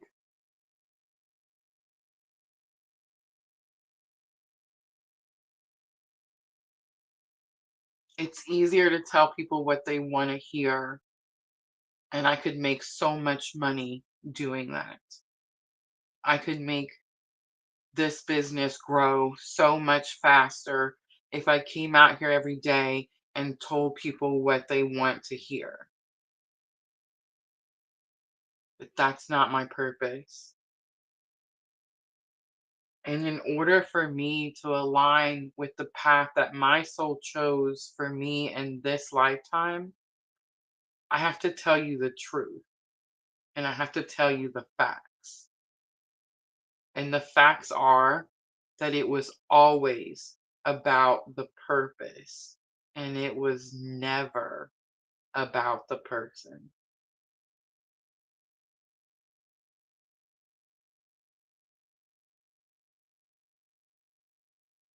We put so much energy and time and wasted effort into will they come back? Are they my twin?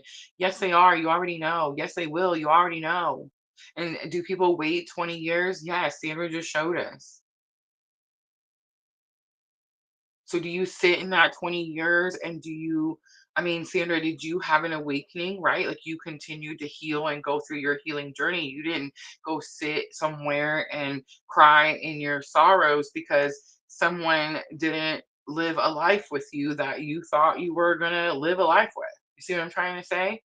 And when we align, are we brought back together for certain purposes? Like, yes, yes. But if you put all your time and energy and you waste all that effort into trying to make it something it's not, you'll just stay stuck. You'll just stay stuck in some endless loop of non growth, sadness, misery. I can't count the people that have come through PLR and we lost because I couldn't sugarcoat their bullshit. I had to tell them how it was, and they couldn't handle it. Why God sent them to me, I have no freaking idea. But yeah, I don't know. I just feel like we need to talk about this stuff more often. And I think we'd have a lot more easier alignments, forced alignments when we have these big moments, right? Like it wouldn't be so painful and we wouldn't experience so many towers if we just understood the assignment. All right, where am I at? I done lost track. Am I at Vanessa?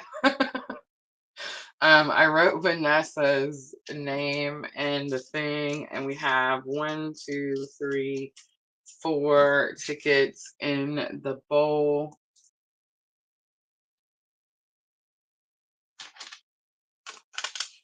I'm definitely gonna have to move through them faster because I talk entirely too much. All right, she's like, yes, it's me. Have mercy.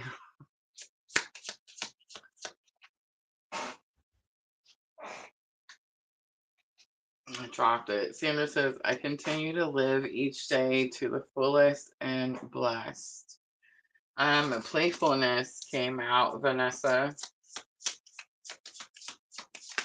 It's giving me a little bit of the change card also tried to come out.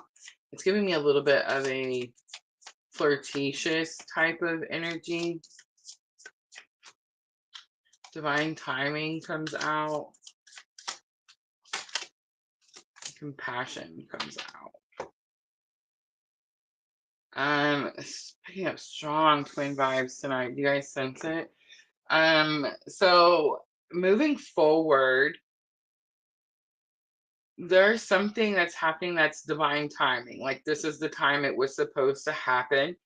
You may need to show someone or yourself compassion. I think it does have something to do with twin vibes. The playfulness card kind of came, like, gave me that vibe. It was like this energy of like um being flirtatious, but not like in an overly powerful way, just in this let's keep the energy light type of way. All right, which emotion do you need to release first? Gratitude comes out. You fully appreciate the invaluable lessons that life lovingly presents to you. So, we've actually seen this type of energy a couple of different times tonight. So, that's sticking out to me too. It's like we're kind of struggling to have gratitude for the journey that we're on. Again, it's going to be because we're focusing on the more challenging parts of the journey, which brings me back to what that person said to me. He was like, Rosa, you always focus on the things I do wrong and not the things that I'm doing right. So I feel like that could definitely be a strong message here. It's like we need to understand that yes, this journey is difficult. Um, I struggle with free will in this journey. Like if it was up to me, Rosa, on this journey, I would still be able to read tarot to you and talk to you about your twin flame journey while I dated someone that I considered to be my soulmate and maybe not even a twin flame themselves. And we lived a happily, perfectly, perfect life. That would be like my perfect case scenario. But it's not that way, right? Like I have purpose, I have service, I have shit that I got to do. So it's like I struggle sometimes to have gratitude because it's not the way that I wanted it, right? Like it's not the way that I saw it happening. It's not the way that I thought I was going to experience life, right? So it's like I struggle with that, but I definitely understand the benefits of this journey. I've learned to alchemize. Learning to alchemize is key in this journey. You have to be able to learn how to turn negative energy into positive energy, negative emotions into positive emotions. I literally went through a twin flame journey where my whole world fucking, I don't know why I just said that bad word, blew up.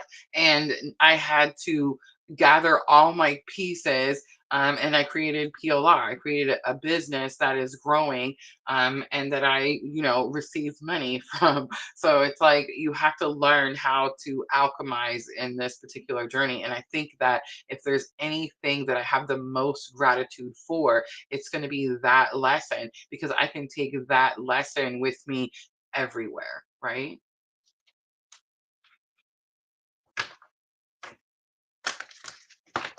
All right. Vanessa, let's look at something that could be influencing your decision. Something that could be influencing your decision. So, why are you struggling to have the gratitude or to see the positive in the situation? All tied up.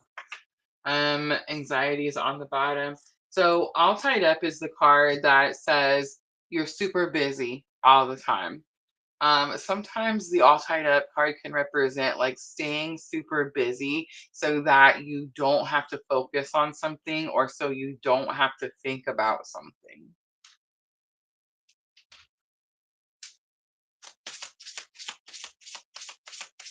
So something that could be influencing your decision on whether you make this energy light, whatever this divine timing experiences that you're having,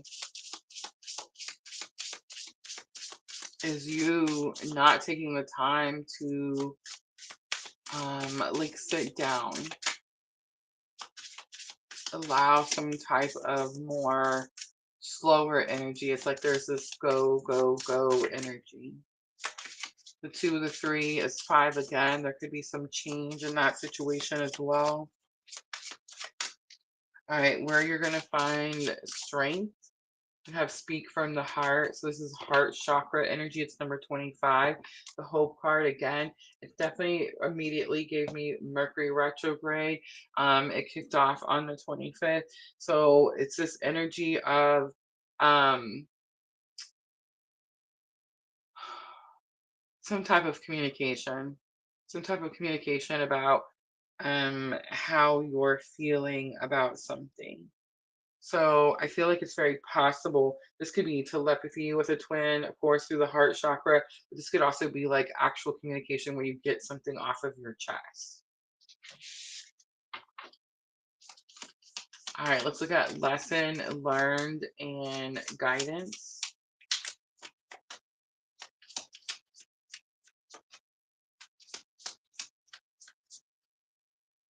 The purpose card comes out. I know what I'm here to do. So more confirmation.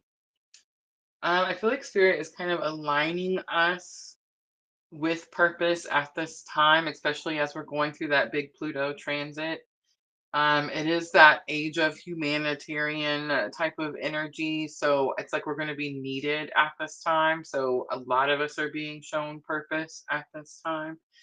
But lesson learned is like there's something that was keeping you so busy that didn't allow you to focus on this journey or didn't allow you to follow your purpose. And moving forward, you're removing that and going towards like the path or the journey that your soul is on. I'm going to leave that there. I hope that was helpful. All right, Michelle on Facebook is next.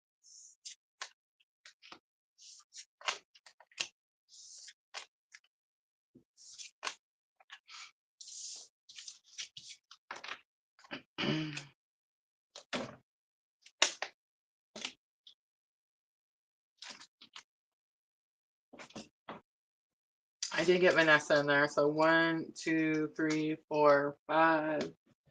1, 2, 3, 4, 5. Yep. So now we'll do Michelle.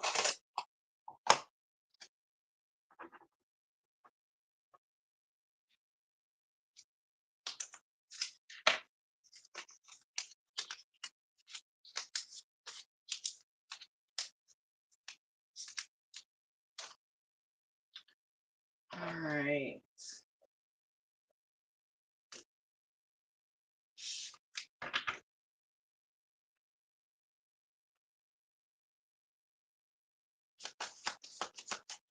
Yeah, 6 in the basket. Thank you for helping me, Diana. I'm always forgetting to get everybody's name in there. And then we have to go through all of them again. All right, Michelle. So the first thing I'm looking at is how you're going to start the process of moving forward. We have intuition coming out, we have the shadow self coming out, and we have release coming out. And I want to take this one right here. The listening card. So something about listening to your intuition. Choices on the bottom. You can be facing some type of difficult choice or decision. I feel like it's an energy where shadow self is going to be needed. So I've been talking about the shadow self energy. You know how we keep saying that we're stepping into our villain era, right? Like we're done dealing with people's shit type of energy. But we don't want to be in that lower vibrational energy all the time. So I was like, how do we merge these energies but still stay in a higher vibrational energy?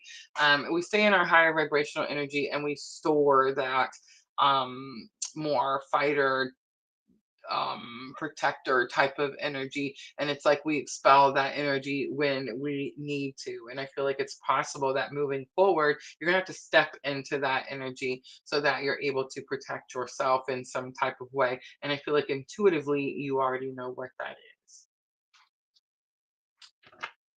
All right, so now let's see which emotion you need to process first. Which emotion do you need to process first? So we have the action card coming out. You have the courage to express the unique loving colors of your soul. So it could be about the courage present. So it could be you're presently gaining new courage to be able to do this situation where you allow your more darker feminine energies to um, protect you in some way. All right, I'm going to look at something that could be influencing your decision. And I do feel like you have some type of big choice that you're needing to make. We have Angel of Love coming out. So it's about unconditional love. It says that this angel, when we pull this card, it says this angel is coming down when unconditional love is needed. Blossoming abundance is on the bottom. It's number 3. It could be talking about some type of new love situation or offering yourself unconditional love due to some type of love situation. All right, where you're going to find strength.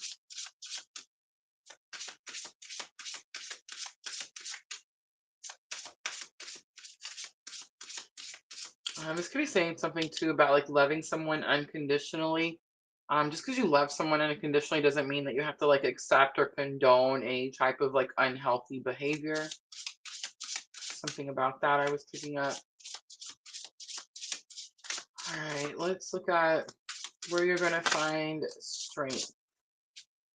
So we have seek within. It's portal energy actually. Let's see. The next one we're about to experience is the 12-12 portal. Step into the light. So big confirmation there. This could be about timeline shifting as well. It's like you're aligning, you're doing the work to align yourself with the best possible outcome. It could also be saying too that the work you're doing within could be assisting or helping you align with best possible outcome. All right, now we're going to look at lesson learned and guidance. The service card comes out. I feel good when I help others. So whatever you've went through in this energy, you're fighting. It's like a lot of, it seems a little bit like it's coming up in a lot of our readings, right? It's like we're fighting to protect our journey so that we can be of service, which would make sense as we're going through this big Pluto transit, that if we were connected to anyone or anything that was stopping us from being able to you know, explore our awakening or experience our awakening, or go through like ascension so that we could be of service, right? It's like that's being removed. All right, I'm going to leave that there. I hope that was helpful. Senses. Senses is next. Let me know that you waited so patiently.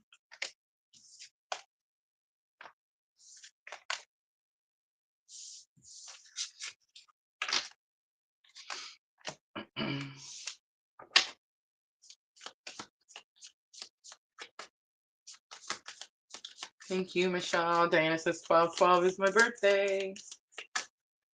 Sunsees on YouTube.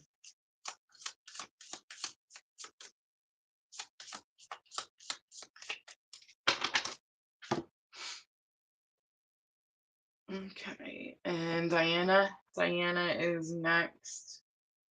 We may have lost one. I know, it's hard to wait. So here's what I got left, and y'all let me know if you're still hanging out with us, if you're still in here with us. I have Sunseas on YouTube, Diana, Sheena, Sean, and Tammy, and Pooja, if time allows.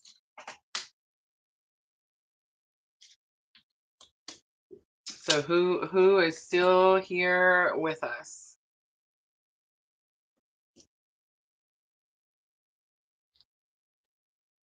Roll call, roll call. Let's see how many we got in here. 1, 2, 3, 4, 5, 6. Excuse me. Sorry.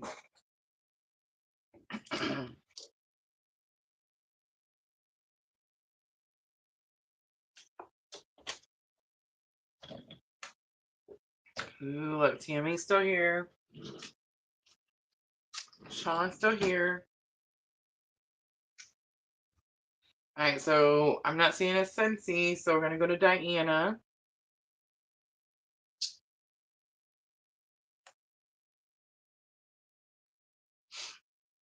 It's all right, Diana. We're gonna go ahead and go over. All right, so Diana is up, and then I have Sheena, Sean, and Tammy. All right, let's get Diana's name in the box.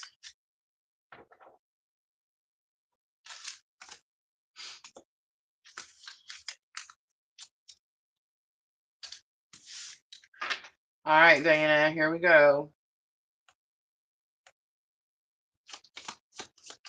How should you start the process of moving forward? How should you start the process of moving forward? Perception, taking the mask off, protection, the twins again, and power.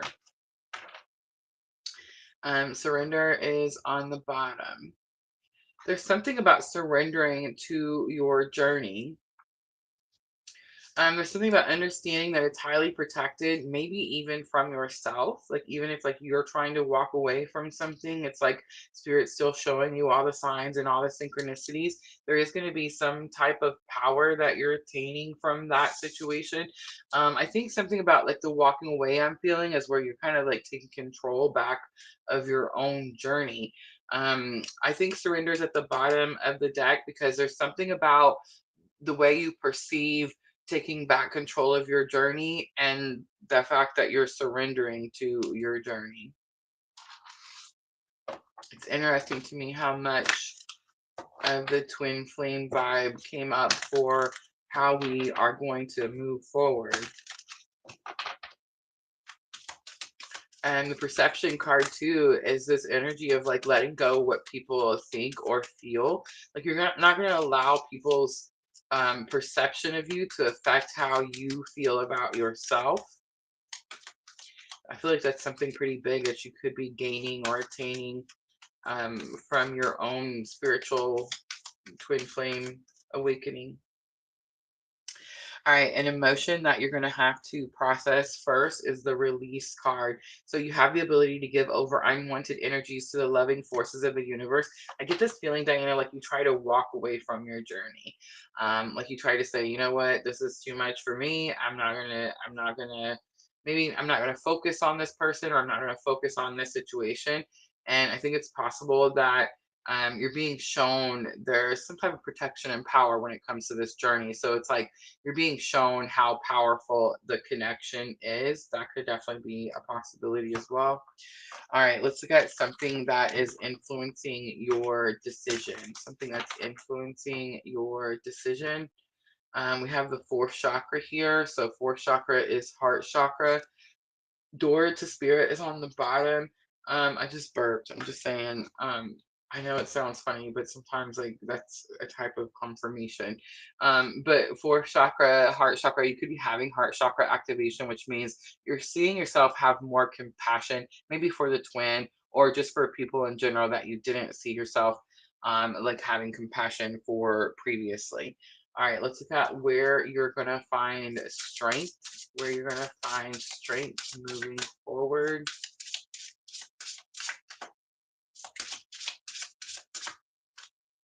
The forgiveness card, it's 38. I was just looking at the 38 that's on the fourth chakra Archangel Raphael, and I wanted to be like, Diana, there's something about the 38 that's sticking out, but of course I didn't say it before I turned it over.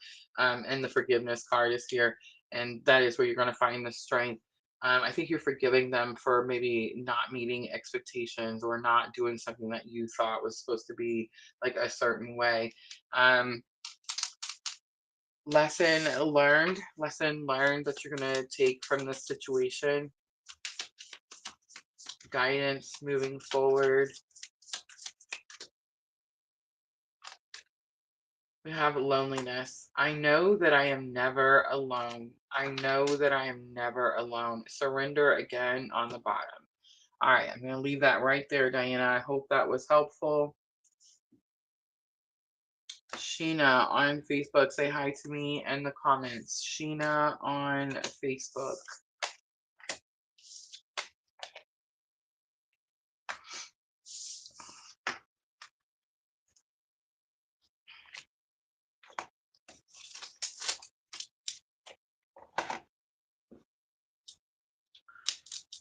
Pooja, I'm a Capricorn rising, Sag Sun, and per Vedic sidereal astrology. Sheena, it is your turn.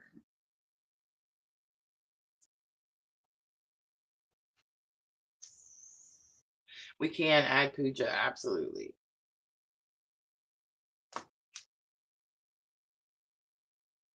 All right. There may be a little bit of delay on Facebook. So, Sheena, let me know that you're still here. We'll get your name on the ticket for our drawing. I want to say we've seen her just a second ago, right? Like, I want to make sure.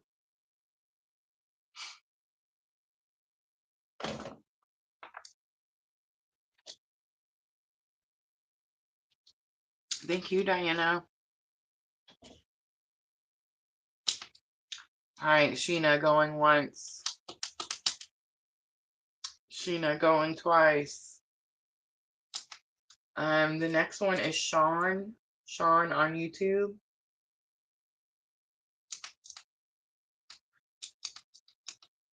Sheena never responded. Okay, did we see Sean on YouTube?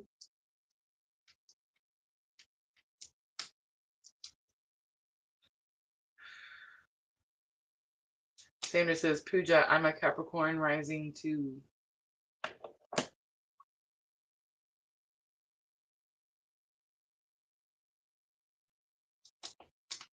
All right, Sean on YouTube. I know we've seen that one.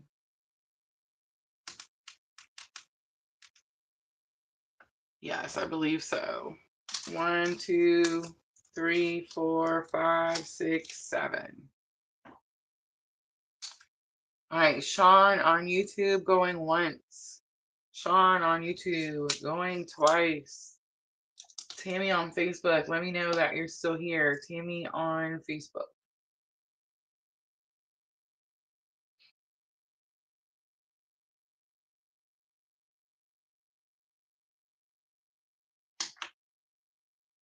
That's a long one, guys. Look at us, 2 hours and 13 minutes.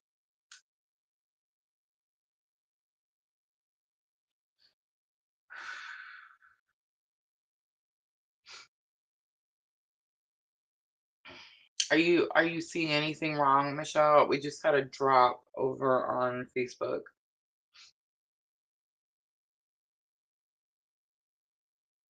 Tammy's here. Tammy wants general guidance.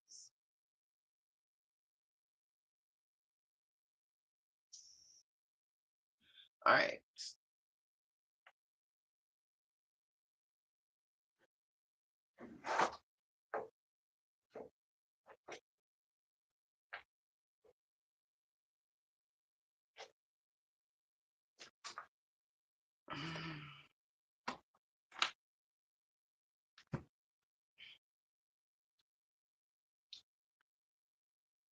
All right. Tammy on Facebook. Is Tammy going to be our winner? All right, so Tammy, when I do general guidance, most of the time people have a question. If you don't have a question, just be like, I'm open to receive whatever message Spirit wants me to know. If you do have a specific question, think about your question right now.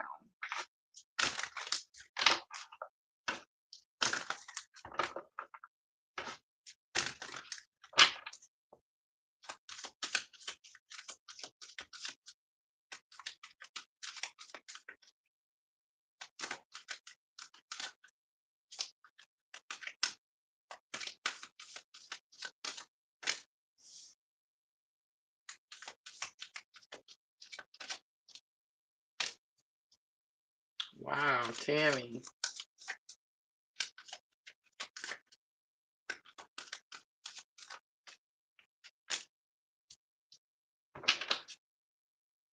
Wow, wow, wow. The Queen of the Moon herself comes out. Oh my goodness. Sovereignty, stepping into your sovereignty. Tammy, you're trying to manifest something. You're trying to bring something into fruition. Super moon attractions here, number 44. You could be learning, and if you're not learning this, this could be the hiccup here. Um, that you need to raise your vibrational energies. You need to align to a certain frequency in order to attract something to you. So instead of like when you're manifesting, instead of going after what you want, it's like you're sitting in your power and you're attracting it to you. The void card is telling me that you need to remove any distractions. There could be energies around you. Ugh. All right, Tammy. Sometimes we could have people around us that we share like our dreams or our visions with. Excuse me. And it's like throat chakra again. But it's like maybe they pretend like they're excited for you or they want the same thing as you.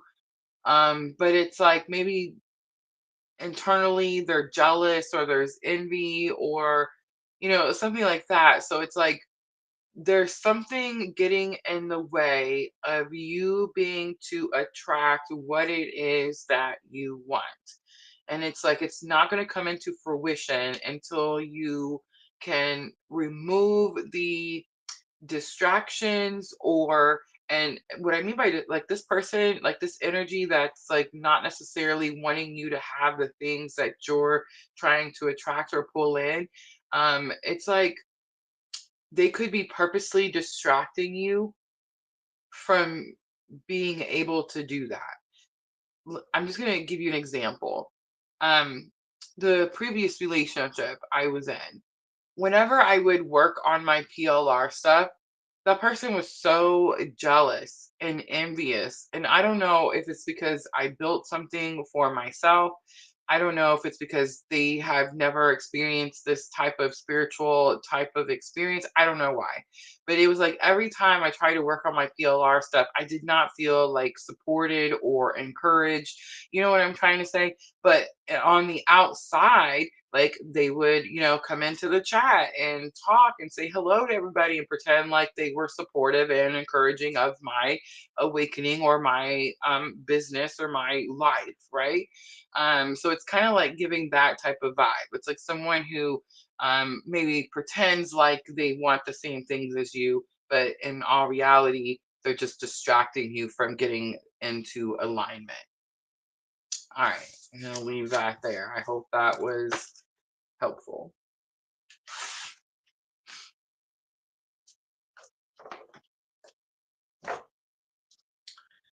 All right. Sean says, I'm here. I'm here. All right. We'll do Sean and then Pooja. Pooja, let me know you're still here with me.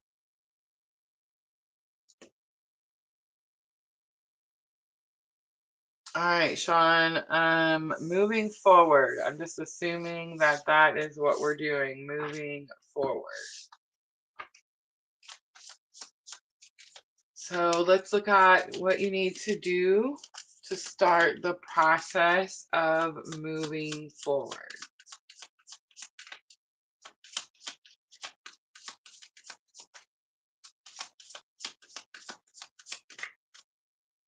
Guardian angel is here. Hope is here.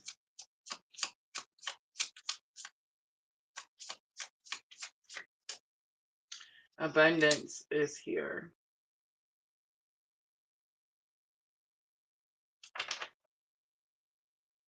Adventure is on the bottom. All right, so I'm picking up some kind of weird vibes here. So, Sean, you could have like someone on the other side, some type of like ancestral guide person, um, guardian angel type of person. Um, you could have actually experienced some type of loss recently. And the Hope card has been giving me this like Five of Cups type of vibe where it's like there's some spilt cups, like you've experienced some loss, but there's still two cups remaining. So it's like those two cups you're going to pick up and take with you where you're going. And that little bit is going to turn into future abundance, right? Like that's literally what the Five of Cups means. It's like the three cups are spilt, that's the loss. The two cups are your future, like what you're carrying into the future.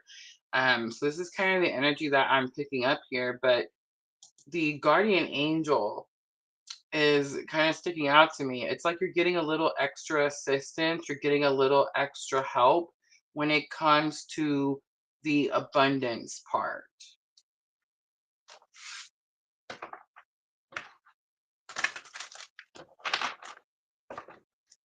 All right, Sean, let's see what emotion you need to process first. What emotion you need to process first. The creativity card comes out and it says you love to devise new ideas, innovations, and forms of illumination. You could feel a certain type of way about your own creativity. You could have an emotion that you're not dealing with that is like suppressing your creativity, like it's holding it down.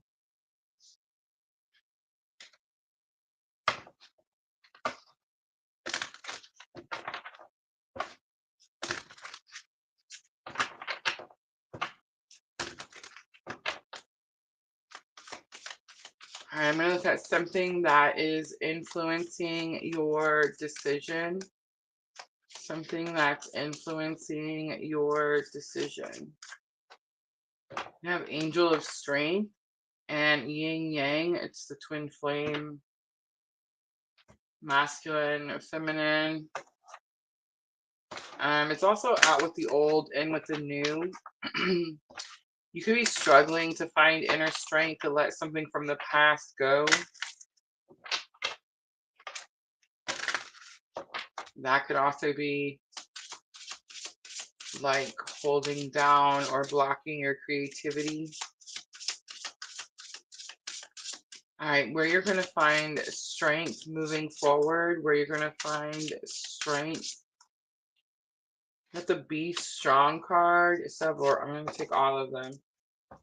The Be Strong card, this is telling me that you've already went through something painful and you made it through that. And it's giving me this energy like remind yourself what you've already made it through. If you can do this, then you can do what's happening right now in the present. You also got seek enlightenment and trust the flow. All right, now I'm going to pull lesson learned from the situation that you're going to take with you. And this is also your guidance. changes here. I understand that nothing can grow or evolve without movement. All right, I'm going to leave that right there. Did we get Sean? We didn't. We didn't get Sean in there, did we? I don't think we did. Oh, man.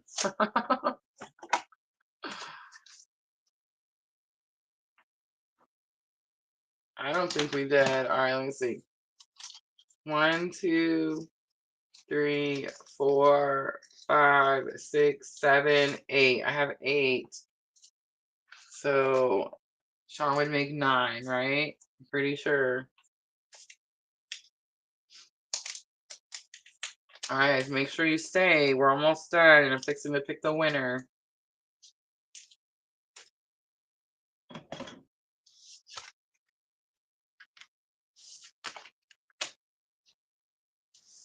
Is that right, Diana? Am I right about the numbers on there? Because if that's the case, then that means we actually have an opening, right? Because we're supposed to do 11.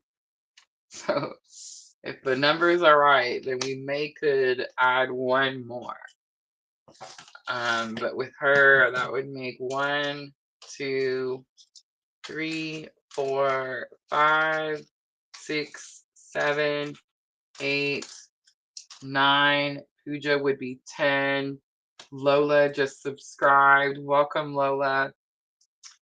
So if I understand correctly, if we're right, I think we have enough for one more we can add to the list.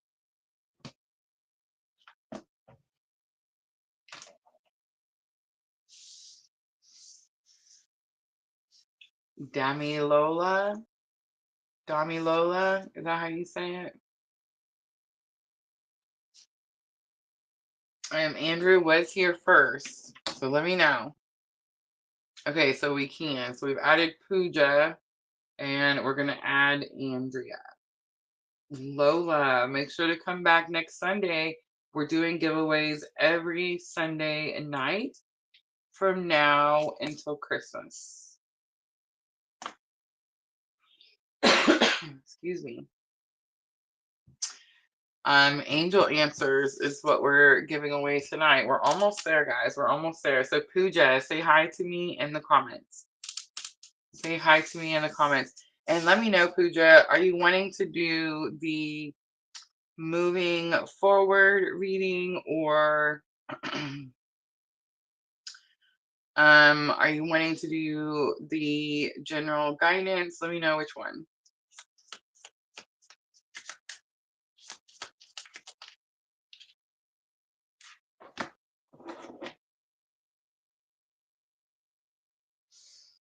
So Pooja and Andrea, that's what we're gonna do.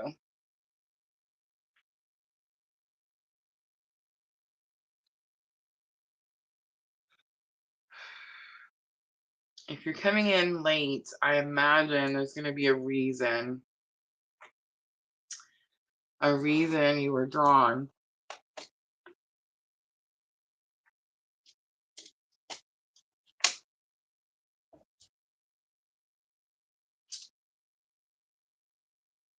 Ooh, I'm not seeing Pooja. Are we seeing Pooja? Pooja, it's your turn. Let me know. Let me know that you're still here. Say hi to me in the comments so we can add you to the drawing.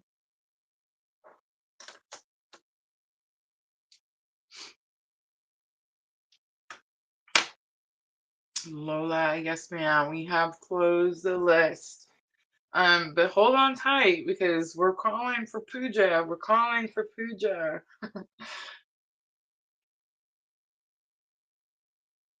Pooja, let me know. Let me know that you're still here and you waited so patiently. And while we're waiting for Pooja, I can show you guys the cards that we are giving away. So these are Angel Answers Oracle cards by Radley Valentine. I do have the book in mint condition. I got these Oracle cards because not only does it have helpful guidance, but it also had like yes or no answers, and it also had like timing answer. So if you're looking for like certain times, and I mean like days, weeks, that type of stuff. So that's why I purchased these. So we are just doing this giveaway so that we can, um, pay it forward because Sandra sent me home from my vacation with so many new sets, right? It says, I see Pooja active still. I know, but I don't, I need to hear her say hi to me in the comments. Let's go ahead and go to Andrea so we can go to the next one. So Andrea, say hi to me in the comments and let me know if you're looking for a general read or our moving forward spread that we've been doing tonight. I'll show you guys that spread really quickly. So there's our moving forward spread. So that's an option as well.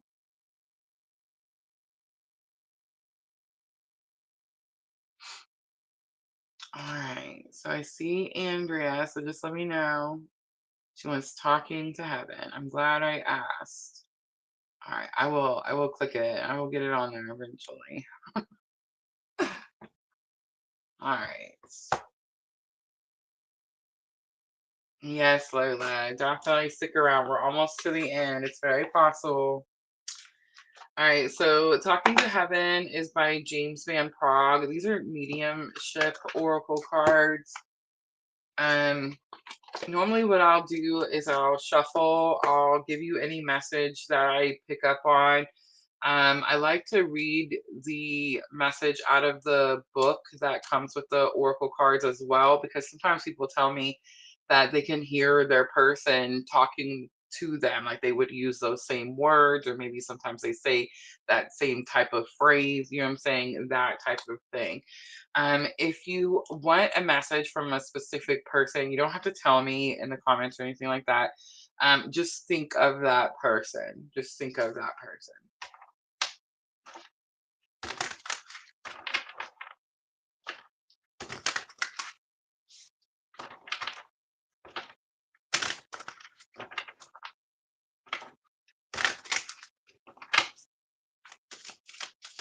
I thought I clicked on her name. Did I not click on it? Hi, Starluva.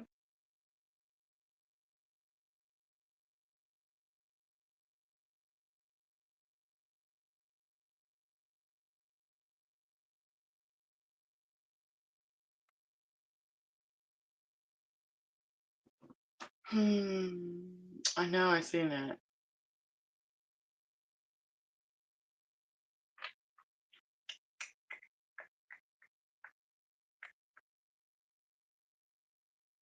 Got it.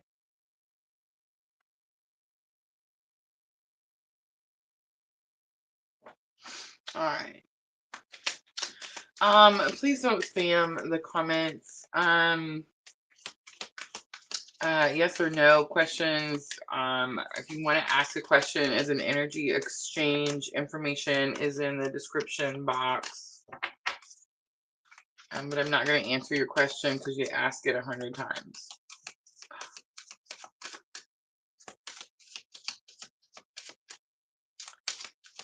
All right.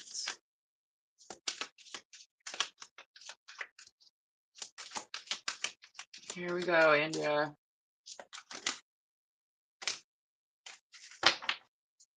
Okay, so right away I'm picking up a strong masculine energy. I'm picking up a lot of emotion. It's very emotional. It says I have become one of your guides. So it's like this isn't like ancestor. This isn't like this is someone that you experienced life with in some way. And they're no longer here with us. The goosebumps. All right, I have become one of your guides. I'm going to read it out of the book. Now that I've had time to process and learn from my earthly experience, I'm working through my remaining life purpose by helping you with your life purpose. The fact that it's about purpose is going to be super intense. Again, I cannot express the goosebumps. Um, it's a vicarious way for me to fulfill my destiny as you fulfill your own. Please know that I never interfere with your free will choices. Although it's admittedly difficult at times to sit on the sidelines and watch you make choices that if I were asked, would advise you to make differently. As one of your spirit guides, my role is to simply to love you. All of the love that you receive from your many angels and guides is your shield that safeguards you in the face of stress and fear. Our collective love is healing, guiding, and protective. And know that you can call upon me or any of your angels or guides for assistance or comfort. We're always here for you. Andrea, I'm releasing a shorts in the morning that is a little bit of about accountability. I think it's possible that maybe you've experienced something in your life that, at no fault of your own, but it's like maybe you continued to allow something that this person would have been like, no, you deserve so much better than that. And so like there's this message here about being accountable for what you allowed, and then understanding that you were highly protected in whatever that situation was, even from yourself, if you allowed something to continue. But it's like this person wants you to know that, I don't know, they have like a certain type of feeling, they feel a certain type of way about that decision or choice that you made. All right, I'm going to leave that right there. I hope that was helpful. All right. And did I put her name in the box? I didn't, did I? Look, you never, I'm telling y'all, we can't ever get it.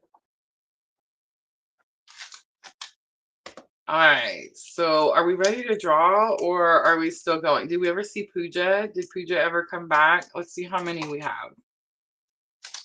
1, 2, 3, 4, 5, 6, 7, 8, 9, 10. We still got room for one more. Is it Lola? Is it going to be Lola?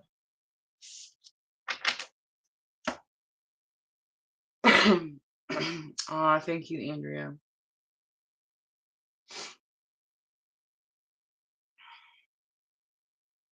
Oh my gosh, my stomach's growling, y'all. Hope you didn't hear that. I'm hungry.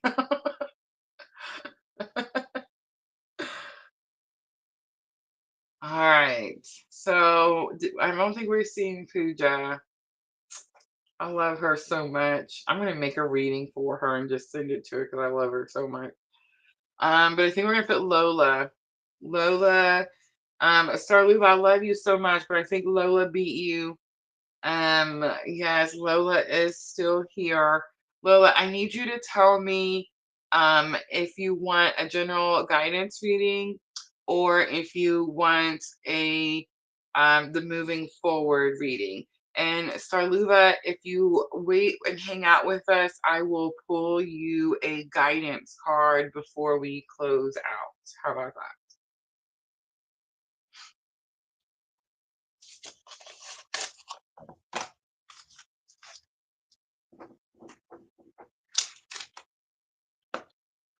All right, so here's Lola. Make a number 11 going into the bowl. And I'm gonna say moving forward reading, Lola.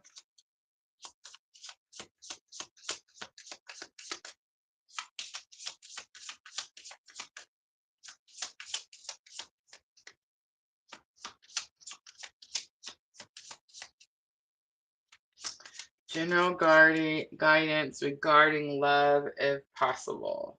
All right. I wanted to use power of love because she said love, but we have to use the Queen of the Moon.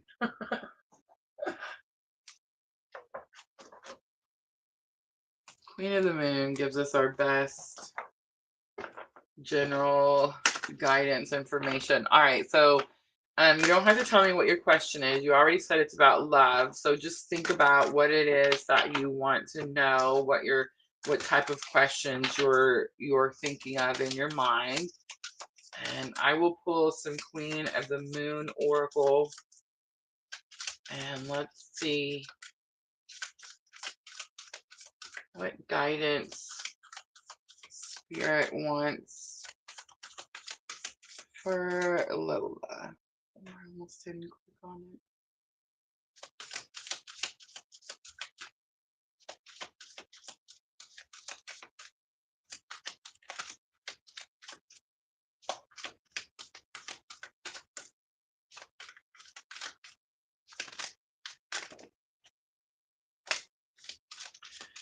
The Darkness card comes out. I have a special story for that particular card.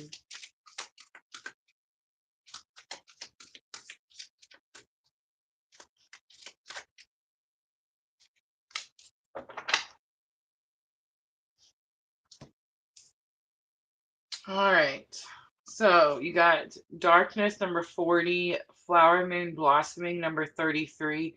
You got number 25, Resistance, and number 27, Release, as bottom of the deck. The Darkness card, I'm going to tell you, this is the first card that came out, and this is the story that goes with this card. I've told it several times on the channel.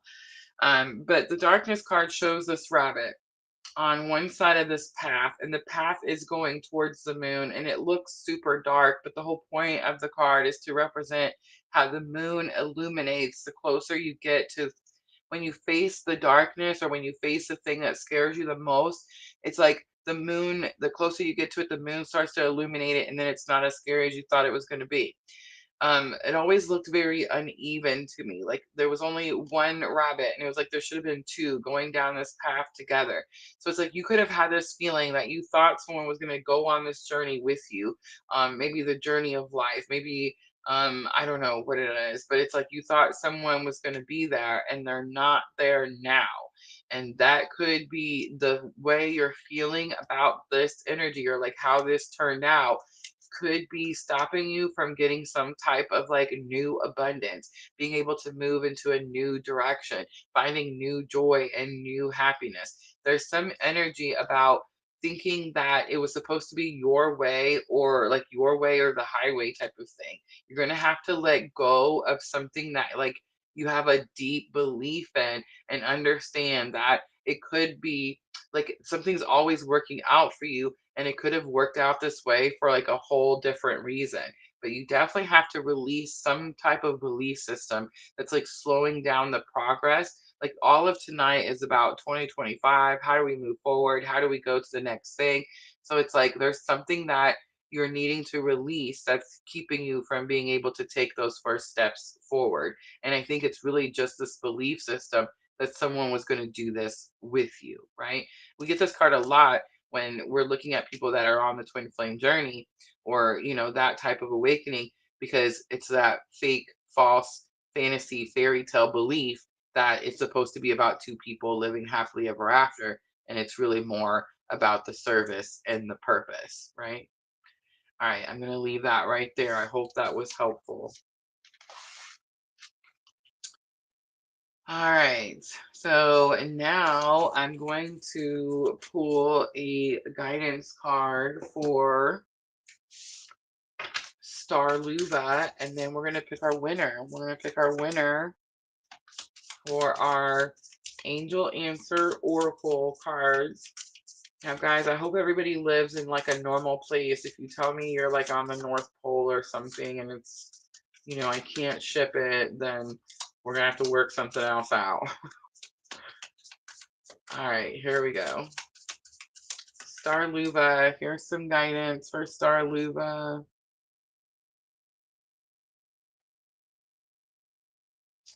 I'm just trying to, there we go. You got the Pride card, Star Luva. I love myself, and I see myself in everyone. The Fear card is on the bottom. I realize that I'm testing my resolve to live in the energy of love. All right, I hope that was helpful, Star Luva. All right, guys, here we go. Make sure 1, 2, 3, 4, 5, 6, 7, 8, 9, 10, 11. There it is. All right, guys. So here's what we're drawing for the Angel Answer Oracle. I just want everybody to say thank you, Sandra, for making this possible. Tonight's drawing, right? She gave me so many cards to, oh my gosh, I hit the wrong button, y'all. She gave me so many cards to take home that I had to make room. I had to make room. Oh, you're welcome, Starlua. Oh, Pooja says I had to step out. Pooja. I love you, Pooja. Um, I don't know. I think I'm supposed to keep going, Pooja. I love you so much. All right, I'm gonna draw winner.